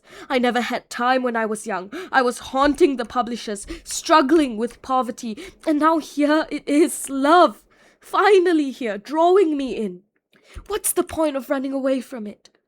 You have taken leave of your senses. What's wrong with that? You're all tormenting me today. It's a conspiracy. She doesn't understand. She refuses to understand. Am I so old and ugly already you can talk to me about other women with no shame? Oh, you're out of your mind. Gorgeous, wonderful man. You're the last page of my life. My happiness, my pride, my joy. If you abandon me, even for an hour, I won't survive it. I'll go insane. My wonderful, magnificent man. My master. Somebody might come in. Let them. I'm not ashamed that I love you. My darling hothead. You want to descend into madness, but I won't let you. I'm not going to let you go free. You're mine. You're mine. This forehead is mine. These eyes are mine, and this beautiful dark hair is mine as well. All of you is mine. You're so talented, so intelligent. You're the best writer in Russia. You're this country's only hope. You have all this truthfulness and simplicity and originality and down-to-earth humor. You can convey the essence of an individual or a landscape with a single stroke. Your characters come alive. Oh, no one can read you and not be smitten. You think I'm exaggerating? That I'm flattering you? Just look into my eyes. Look. Do you think I'm a liar? There, you see? I'm the only one who knows how to appreciate you. The only one who tells you the truth. My beloved, marvelous man. You're going to come away with me? Yes? You're not going to abandon me? I have no will of my own. I've never had a will of my own. Passive, feeble, always caving in. How can a woman possibly find that attractive? Take me. Carry me off and don't let me out of your sight for 1 second. Not him. I mean, do stay, if you like. I'll leave on my own, and you can join me later. In a week or so.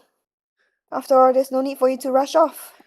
No, let's leave together. Whatever you like. We'll go together, if that's what you want.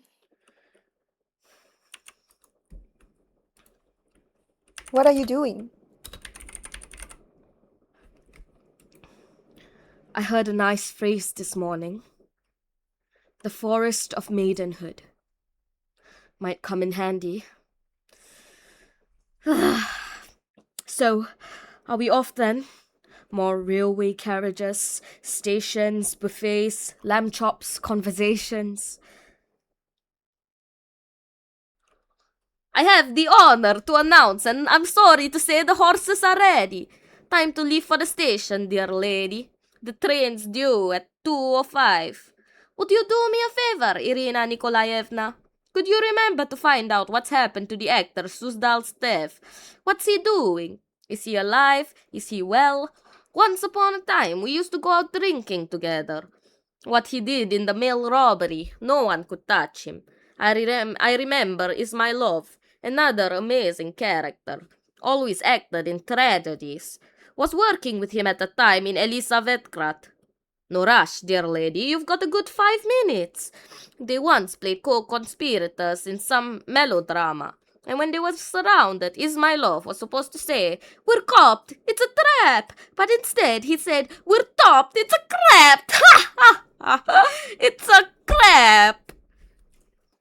There are some Hey, plums here for the journey. They're really sweet.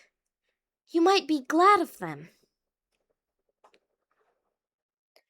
that's so kind of you, Polina. Goodbye, darling. If there was anything that upset you, please forgive us. Oh.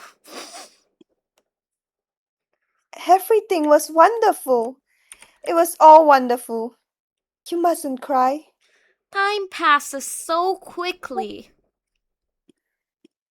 What can you do? Time we left, or You missed the train and all that sort of thing. I'm getting in the carriage.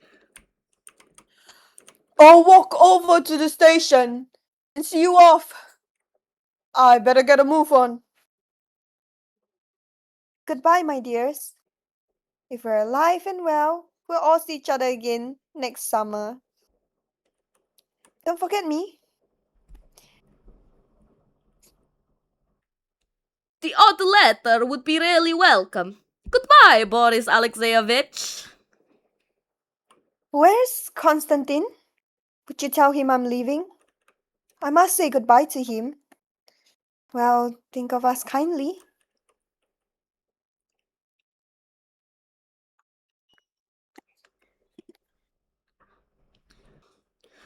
I've forgotten my stick. I think it's on the veranda. Is that you? We're leaving. I had a feeling we'll see each other again. Boris Aleyevich, I've made up my mind once and for all. The die is cast. I'm going to be an actress. I shan't be here tomorrow. I'm leaving my father. I'm abandoning everything. I'm starting a new life. Just like you.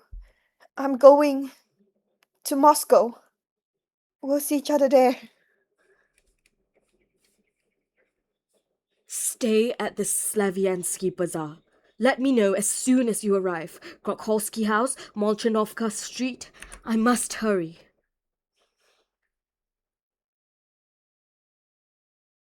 One more minute. You're so beautiful. I'm so happy to think we'll be seeing one another soon. I'll see these wonderful eyes again. This incredibly beautiful soft smile. Your gentle face. You look pure as an angel, my darling.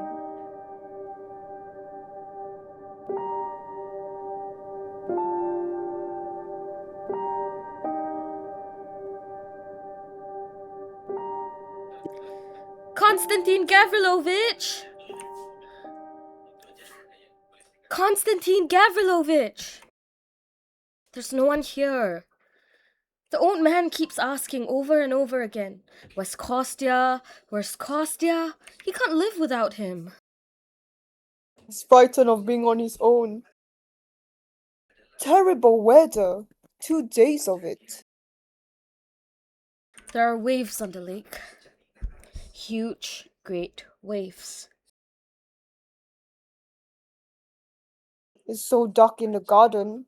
We should tell them to demolish that stage out there. It's stuck there, as bare and repulsive as a skeleton, with the curtain flapping in the wind. When I walked past it last night, it sounded as if there was someone in there weeping. Yes.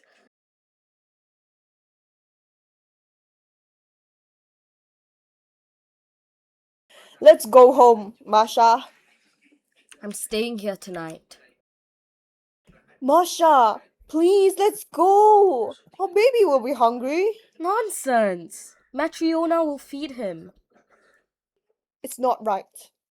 This will be his third night without his mother. You've got so boring. There was a time you used to air your theories occasionally. Now it's just baby, home, and that's all I ever hear from you. Let's go, Masha. You go. Your father won't let me have a horse. Yes, he will. You ask him, he will. All right, I'll ask him. He'll come back tomorrow. Yes, tomorrow. Stop nagging.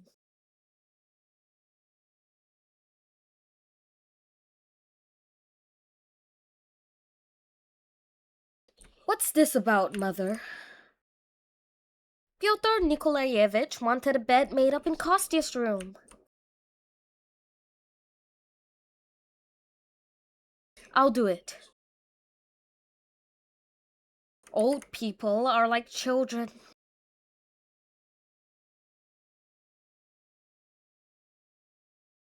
Well, I'll be going. Goodbye, Masha. Goodbye, Mother. Oh, go on if you're going. Goodbye, Konstantin Gavrilovich. Who could ever have guessed or imagined you'd finish a proper writer, Kostya? And now, thank the Lord, here you are getting paid by the magazines.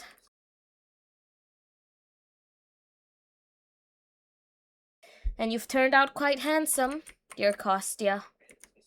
You're so kind. Can you show a little bit more affection to my Mashenka? Leave him alone, mother. She's a good girl. A woman doesn't need much, Kostya. Just a kind look. I know from personal experience. Now you've made him angry. Why do you have to annoy him? I feel sorry for you, Mashenka. What use is that? My heart aches for you. I see everything. I understand everything. Don't be ridiculous. Unrequited love is something that only happens in novels. It doesn't mean a damn. All you have to do is get a grip on yourself and expect nothing. Stop waiting for the tide to turn. Once love has dug its way into your heart, you just have to gouge it out again. They've promised to transfer my husband to another district. As soon as we move, I'll forget everything. I'll rip it out by the roots. That's Kostya playing. Means he's depressed. The main thing, mother, is not to have to lay eyes on him. If they'll only give my Semyon his transfer, trust me, I'll have forgotten him in a month. It's all so ridiculous. 6 mouths to feed at home now. The flour's gone up to 2 kopecks a pound. Keeps you on your toes. All very well for you to laugh. Money doesn't keep you awake. Money? After 30 years of practice, my friend. Practice so relentless I couldn't call my soul my own. Day or night, I managed to save no more than 2,000, of all of which I spent on my recent trip abroad. I'm cleaned out. Have you still not gone? How can I? They won't let me have a horse. I wish I'd never set eyes on you. You've made so many changes. The drawing room into a study. It's better for Konstantin Gavrilovich's work. He can step out into the garden whenever he feels like it and think out there.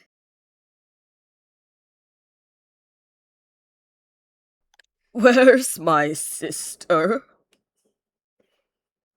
She's gone to the station to meet Trigorin. She'll be back soon. If you thought you needed to send for my sister, I must be seriously ill. Funny thing. I'm seriously ill and they won't give me any medicine. What do you fancy? Valerian drops? Doda? Queenie? Ah, here we go with the moralizing. This is torture. This for me. For you, Pyotr Nikolaevich. Thank you. Beneath the pale beams of the shrouded moon. I want to give Kostya a subject for a story. It's to be called The Man Who Wanted to. Le Homme qui a voulu. Back in my youth, I wanted to be a writer, but I never did. I wanted to be a good speaker, and I was hopeless. And all that sort of thing, or something, you know what I mean. And I used to take so long summing up. Even I break out into a sweat. I wanted to get married, and I never did. I always wanted to live in the city, and here I am, ending my days in the country and all that sort of thing. Wanted to be a district councillor and succeeded. I didn't want that. It just happened. Complaining about life when you're 62, you must admit it's not very gracious. You don't give an inch. Can't you understand? I want to live. There's just Foolish! Every life must come to an end. It's a law of nature. That's the argument of a fulfilled man. Because you're satisfied, you don't care about life. Nothing makes any difference to you. But even you be frightened when it's your turn to die. Fear of death is purely animal. You have to overcome it. Being afraid of dying only makes sense for people who believe in eternal life and are worried about their sins. But, one, you're not a believer. And two, what sins have you committed? You have served 25 years in the Justice Department. And that's it. 28?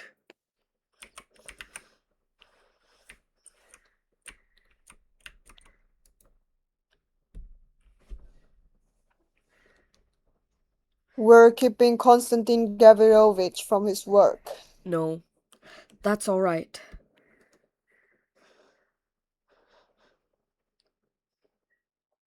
Do you mind if I ask you, Doctor, when you were abroad, what was your favorite town? Genoa. Why Genoa? Wonderful street life. You step out of your hotel in the evening, and the entire street is seething with people. You drift with the crowd, quite aimlessly, up and down, to and fro. You integrate with it, blend with it psychologically, and you start to believe there's a single universal soul, like the one Nina Zakharnaya portrayed in your play, is actually possible. By the way, where is Nina now?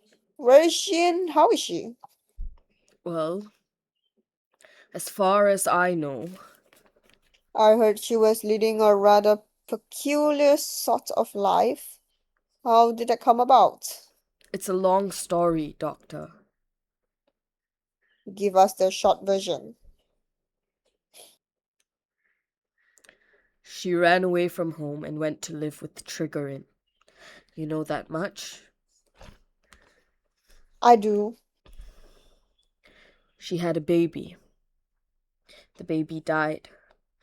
Trigorin lost interest in her and returned to his former arrangements, as might have been expected. Not that he'd ever let them lapse, but somehow, cunningly and spinelessly, managed to keep everything going at once. As far as I can understand, from what I've been told, Nina's private life has been a complete catastrophe. What about the theater?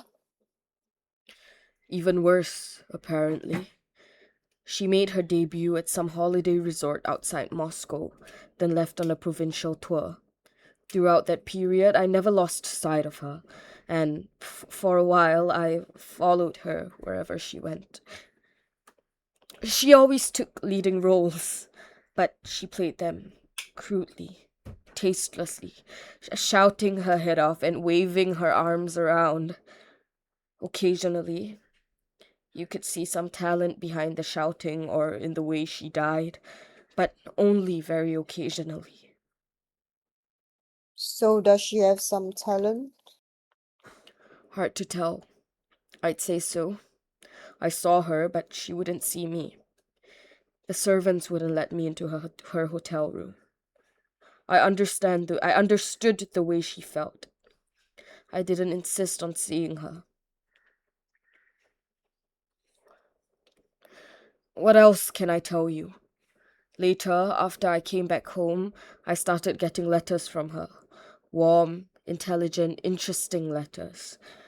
She never complained, but I sensed she was profoundly unhappy. Her sick, overwrought nerves showed in every line. Her mind was somewhat disturbed. She signed herself the Seagull. In Rusalka, the miller says he's a raven, and in the same way she kept repeating in her letters that she was the Seagull. She's here now. What do you mean here?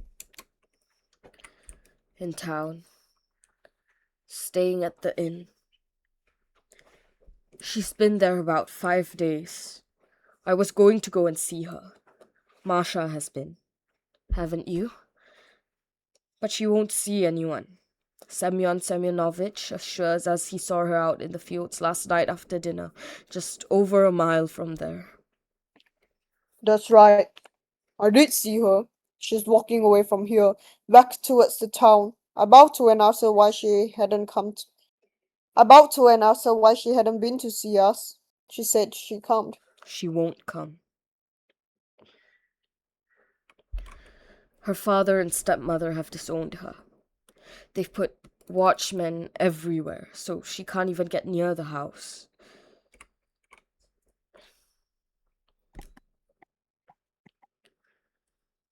How easy it is, Doctor, to be philosophical on paper, and how difficult it is in life. She was a lovely girl. What? Lovely girl she was, I said. District Councillor Sorin was actually in love with her for a while. You old Casanova.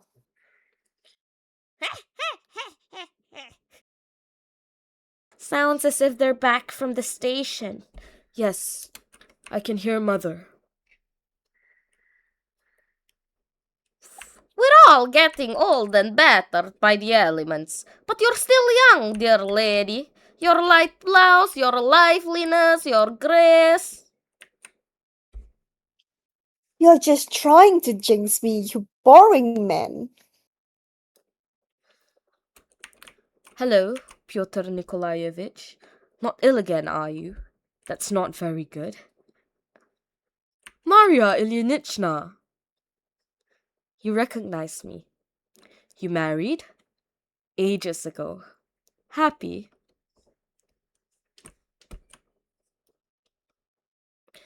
Irina Nikolaevna tells me you've forgotten the past and you're not angry anymore.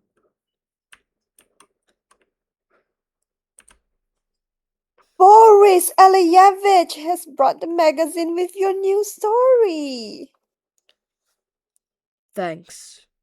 You're very kind.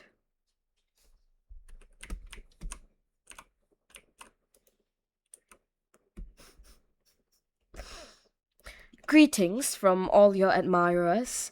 Everyone in Petersburg and Moscow is very interested in you. They keep asking me about you. They want to know what you're like, how old you are you dark, are you fair? For some reason, everyone thinks you're no longer young. And, of course, as you publish under a pseudonym, nobody knows your real name. You're as mysterious as the man in the iron mask.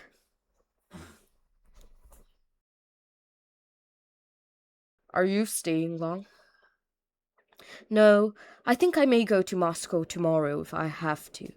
I'm in a rush to get a story finished, and I've promised something for an anthology. Usual old story.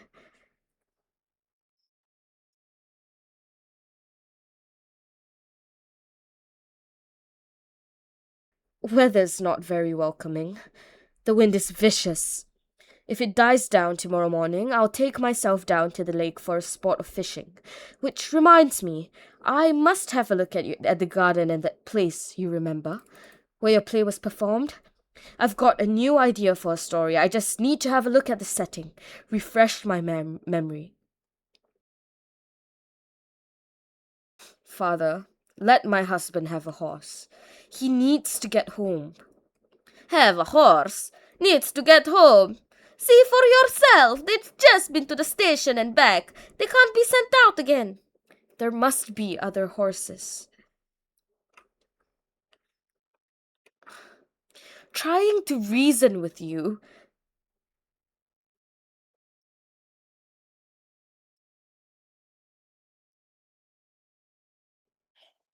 I'll walk, Masha. Really. Walk? In this weather? Off we go. I mean, it's only 4 miles. Goodbye. Goodbye, Mother. I don't want to bother anyone. It's just a baby. Goodbye.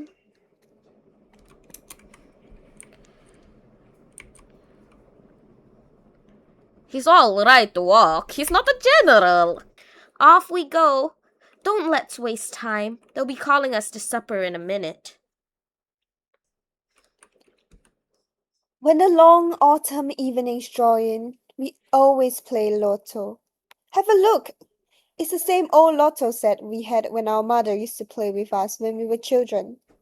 Wouldn't you like to join us in a game before supper?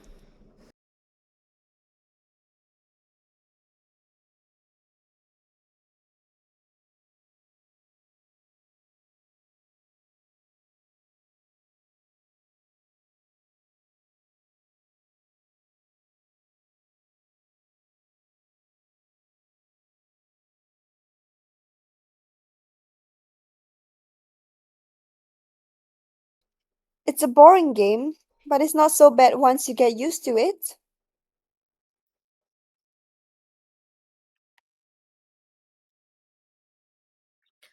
He's read his own story, but he hasn't even cut the pages of mine. What about you, Kostya? I'm sorry, but I don't feel like it. I'm going for a walk. The stake is 10 kopecks a game. Put mine in for me, will you, doctor? Done. Everyone stakes in. Here we go. 22. I have it. 3. Yes. 3. Did you put it down? 8. 81. 10. Not so fast. I was so well received in Kharkov. My goodness, my head's still spinning. 34. Those students gave me such an ovation. 3 baskets of flowers, 2 bouquets, and this. That is something. 50. 50, round 50. I had this astonishing outfit. Whatever else you might say about me, I do know how to dress. Kostya's playing. The poor boy's depressed. He doesn't get very good reviews. 77. What difference does that make? It's never quite worked for him. He's still searching for his own voice. There's something weird and imprecise about his work. Sometimes it's almost hallucinatory. Not one single living character. 611. Patricia, are we boring you? He's fast asleep. The district councillor sleeps. 790. If I lived on an estate like this, beside a lake, do you imagine I'd ever have become a writer? I'd have subdued this passion and I'd never do a thing but fish. 28. Catching a ruff or a perch. Heaven. Oh, I believe in Konstantin Gavrilovich. He's got something. He's got something. He thinks in images. His stories are vivid and colorful, and they really move me. It's just a pity he has no definite objective. He creates an impression, that's all. And you won't get far on nothing but impressionism. Irina Nikolaevich, are you pleased your son is a writer? Can you imagine? I've still never read a word he's written. I can never find the time. 26.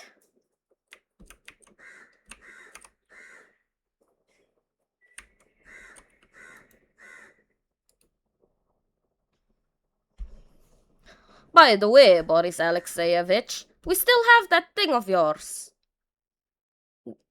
What thing? That seagull Konstantin Gavrilovich shot. You asked me to have it staffed. I don't remember. Clickety-click. 66 on its own. Number 1. It's so dark. I don't understand why I'm feeling so jumpy. Shut the window, Kostya. There's a drought. 88. Full house. I win, ladies and gentlemen. Bravo. Bravo! That man has all the luck, whatever he does. Let's go and have something to eat. shall we? The great man didn't have any lunch today. We'll play some more after supper. Kostya, leave your old manuscripts. Come and join us. I don't want anything, Mother. I'm not hungry. Please yourself. Supper time, Patricia. I must tell you about the way they received me in Kharkov.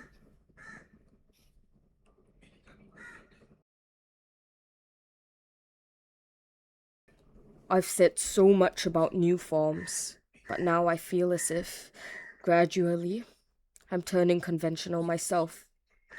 The poster on the wall trumpeted, her pale face framed in dark hair.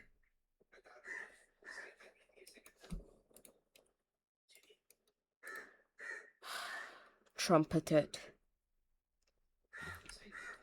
Framed. Clichés. I'll start from where he's woken up by the sound of the rain and cut all the rest. The description of the moonlit evening is long and far too elaborate. Trigorin's worked out his own style. It comes easily to him now.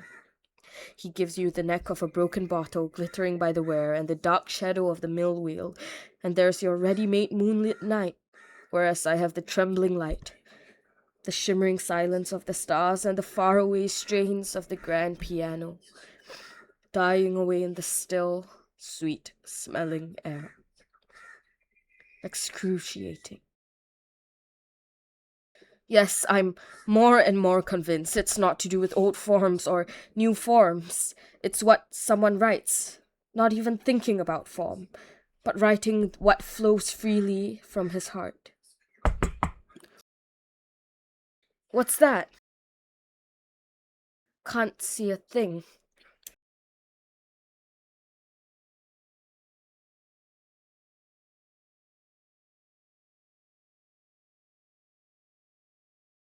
Someone's running down the steps. Who's there?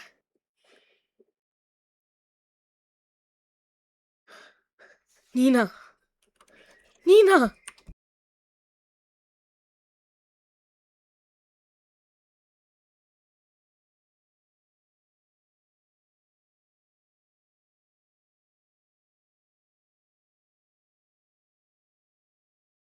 Nina! Nina, it's you! You! I had a presentiment. All day long I've been feeling this feverish heartache. Oh, my love, my darling, she's here at last. Don't let's cry. We mustn't cry. Someone's coming. No one's coming. Lock the door. Somebody might come in. No one's going to come in. I know Irina Nikolaevna here. Lock the doors.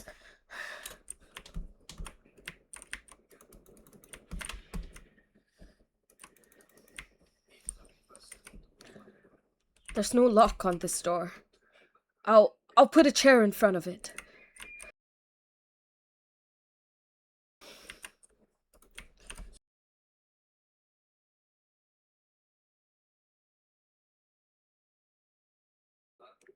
Don't be afraid.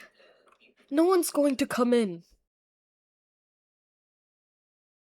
Let me look at you. So warm and nice. Before, this used to be the drawing room. Have I changed much? Yes. You've lost weight and your eyes are bigger, Nina. It's so strange that you're here in front of me. Why didn't you let me see you? Why didn't you come sooner? I know you've been in the area almost a week now. I've been to visit you every day, several times. I've been standing beneath your window like a beggar. I was afraid you hate me. Every night I dream you look straight at me and don't recognize me. If you only knew. From the minute I arrived, I spent all my time walking up and down, beside the lake. I've come close to your house so many times and I couldn't ever bring myself to cross the threshold. Can we sit down?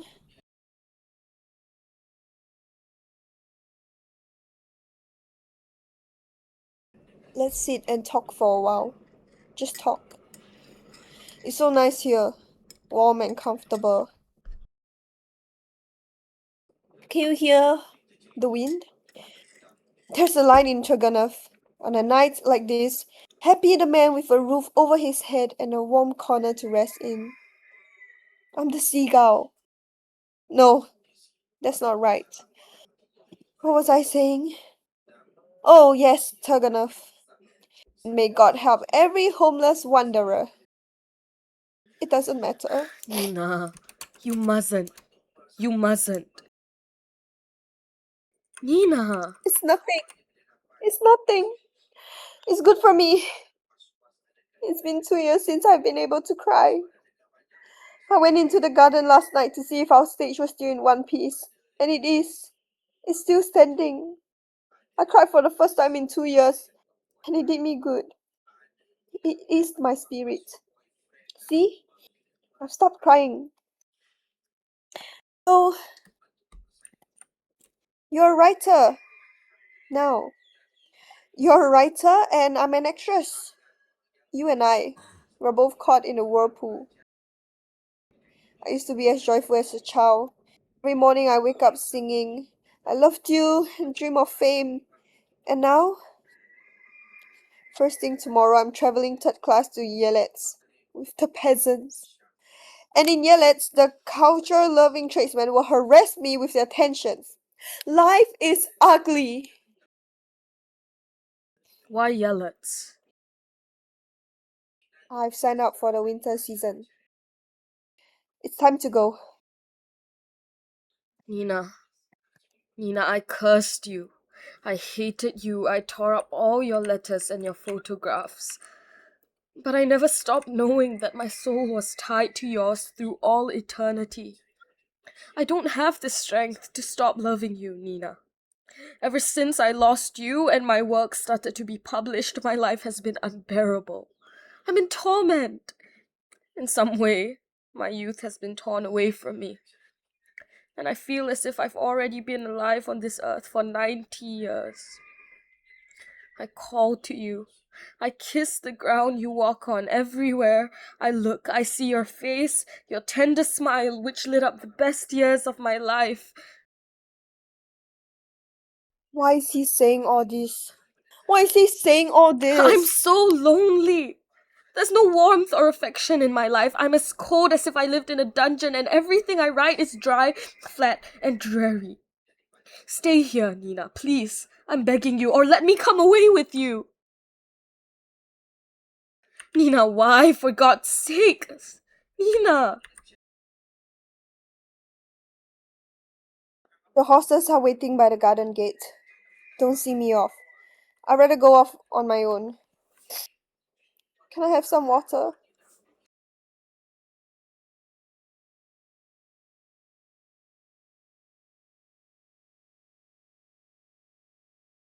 Where are you going now? Back into town. Is Irina Nikolaevna here? Yes. My uncle was taken ill on Thursday, and we sent a telegram asking her to come. Why do you have to say you kiss the ground I walk on? I deserve to be killed. I'm exhausted. If only I could get some rest. Rest! I'm the seagull. No, that's not right. I'm an actress. Well,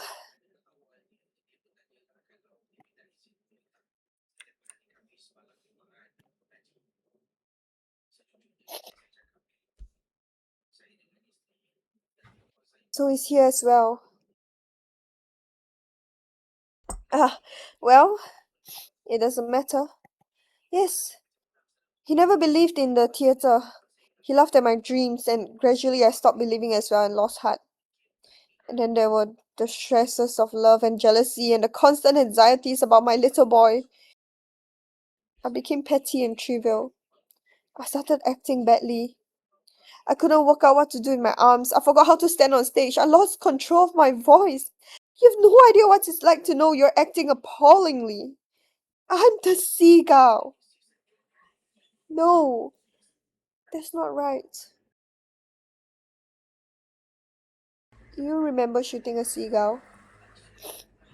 A man happens to come by, sees her, and for want of anything better to do, he destroys her. An idea for a short story. That's not right. What was I saying? I was talking about acting. I'm not like that anymore. I'm a proper actress now. I enjoy acting. I love it. I find being on stage intoxicating. It makes me feel beautiful. And now, down here, I've been walking and walking, thinking as I walk, thinking and feeling the way my spiritual strength is growing, day by day. I know now, Kostya. I understand that in our work, it doesn't matter whether it's acting or writing. What's important isn't fame or glamour. None of the things I used to dream about. It's the ability to endure, to be able to bear your cross and keep the faith. I do have faith, and it's not so painful anymore. And when I think about my vocation, I'm not afraid of life. You found your way and you know where you're going. But I'm still drifting through a maze of dreams and images with no idea what use it might be. I have no faith and I don't know what my vocation is. Shh, I must go. Goodbye. When I become a great actress, come and have a look. Do you promise? But now, it's getting late. I can hardly stand up. I'm exhausted. I'm hungry. Wait, I'll get you some supper. No, no, don't see me off. I'll go on my own. The horse isn't far. So she brought him with her? Well, what difference does it make? When you see Trigorin, don't say anything to him. I love him. Love him even more than I did. An idea for a short story. I love him. I love him passionately. I love him desperately. Wasn't it good here in the old days, Kostya? Do you remember? What a lovely, warm, joyful, pure life it was, and what feelings we had. Feelings like fragile, exquisite flowers. Do you remember? Human beings, lions, eagles, and partridges, antlered deer, geese, spiders, fish, silence beneath the waters, starfish, and invincible microscopic creatures. All living things, all living things, all living things. Their tragic cycle finally complete, are now extinct. For thousands of centuries, no living species have moved across the face of the earth, and this poor moon has shone her lamp in vain. The cranes no longer wake whooping in the meadow, and in the lime groves the May beaters are silent.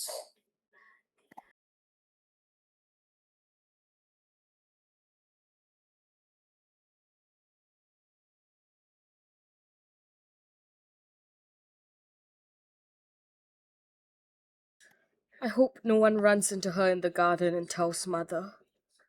She'd be upset. Strange. The door seems to be locked.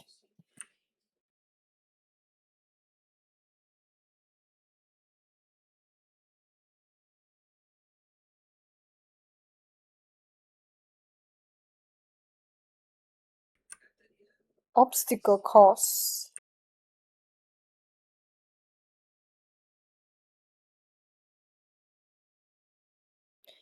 Put the wine and Boris Aleyevich beer on the table.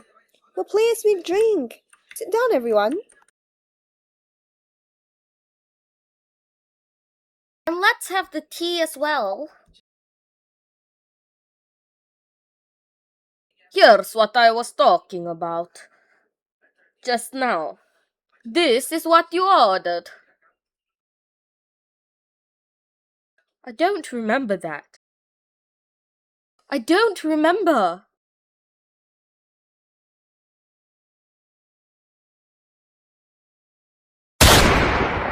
What's that? Nothing. Probably something exploded in my medicine bag. Not to worry.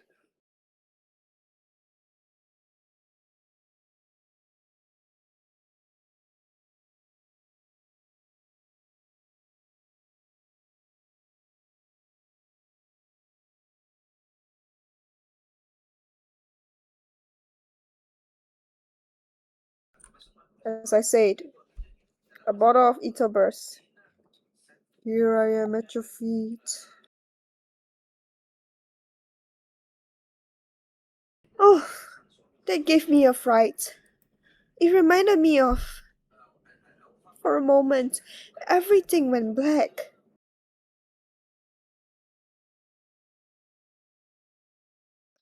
There was an article in this about 2 months ago, a report from America, and I wanted to ask you about it.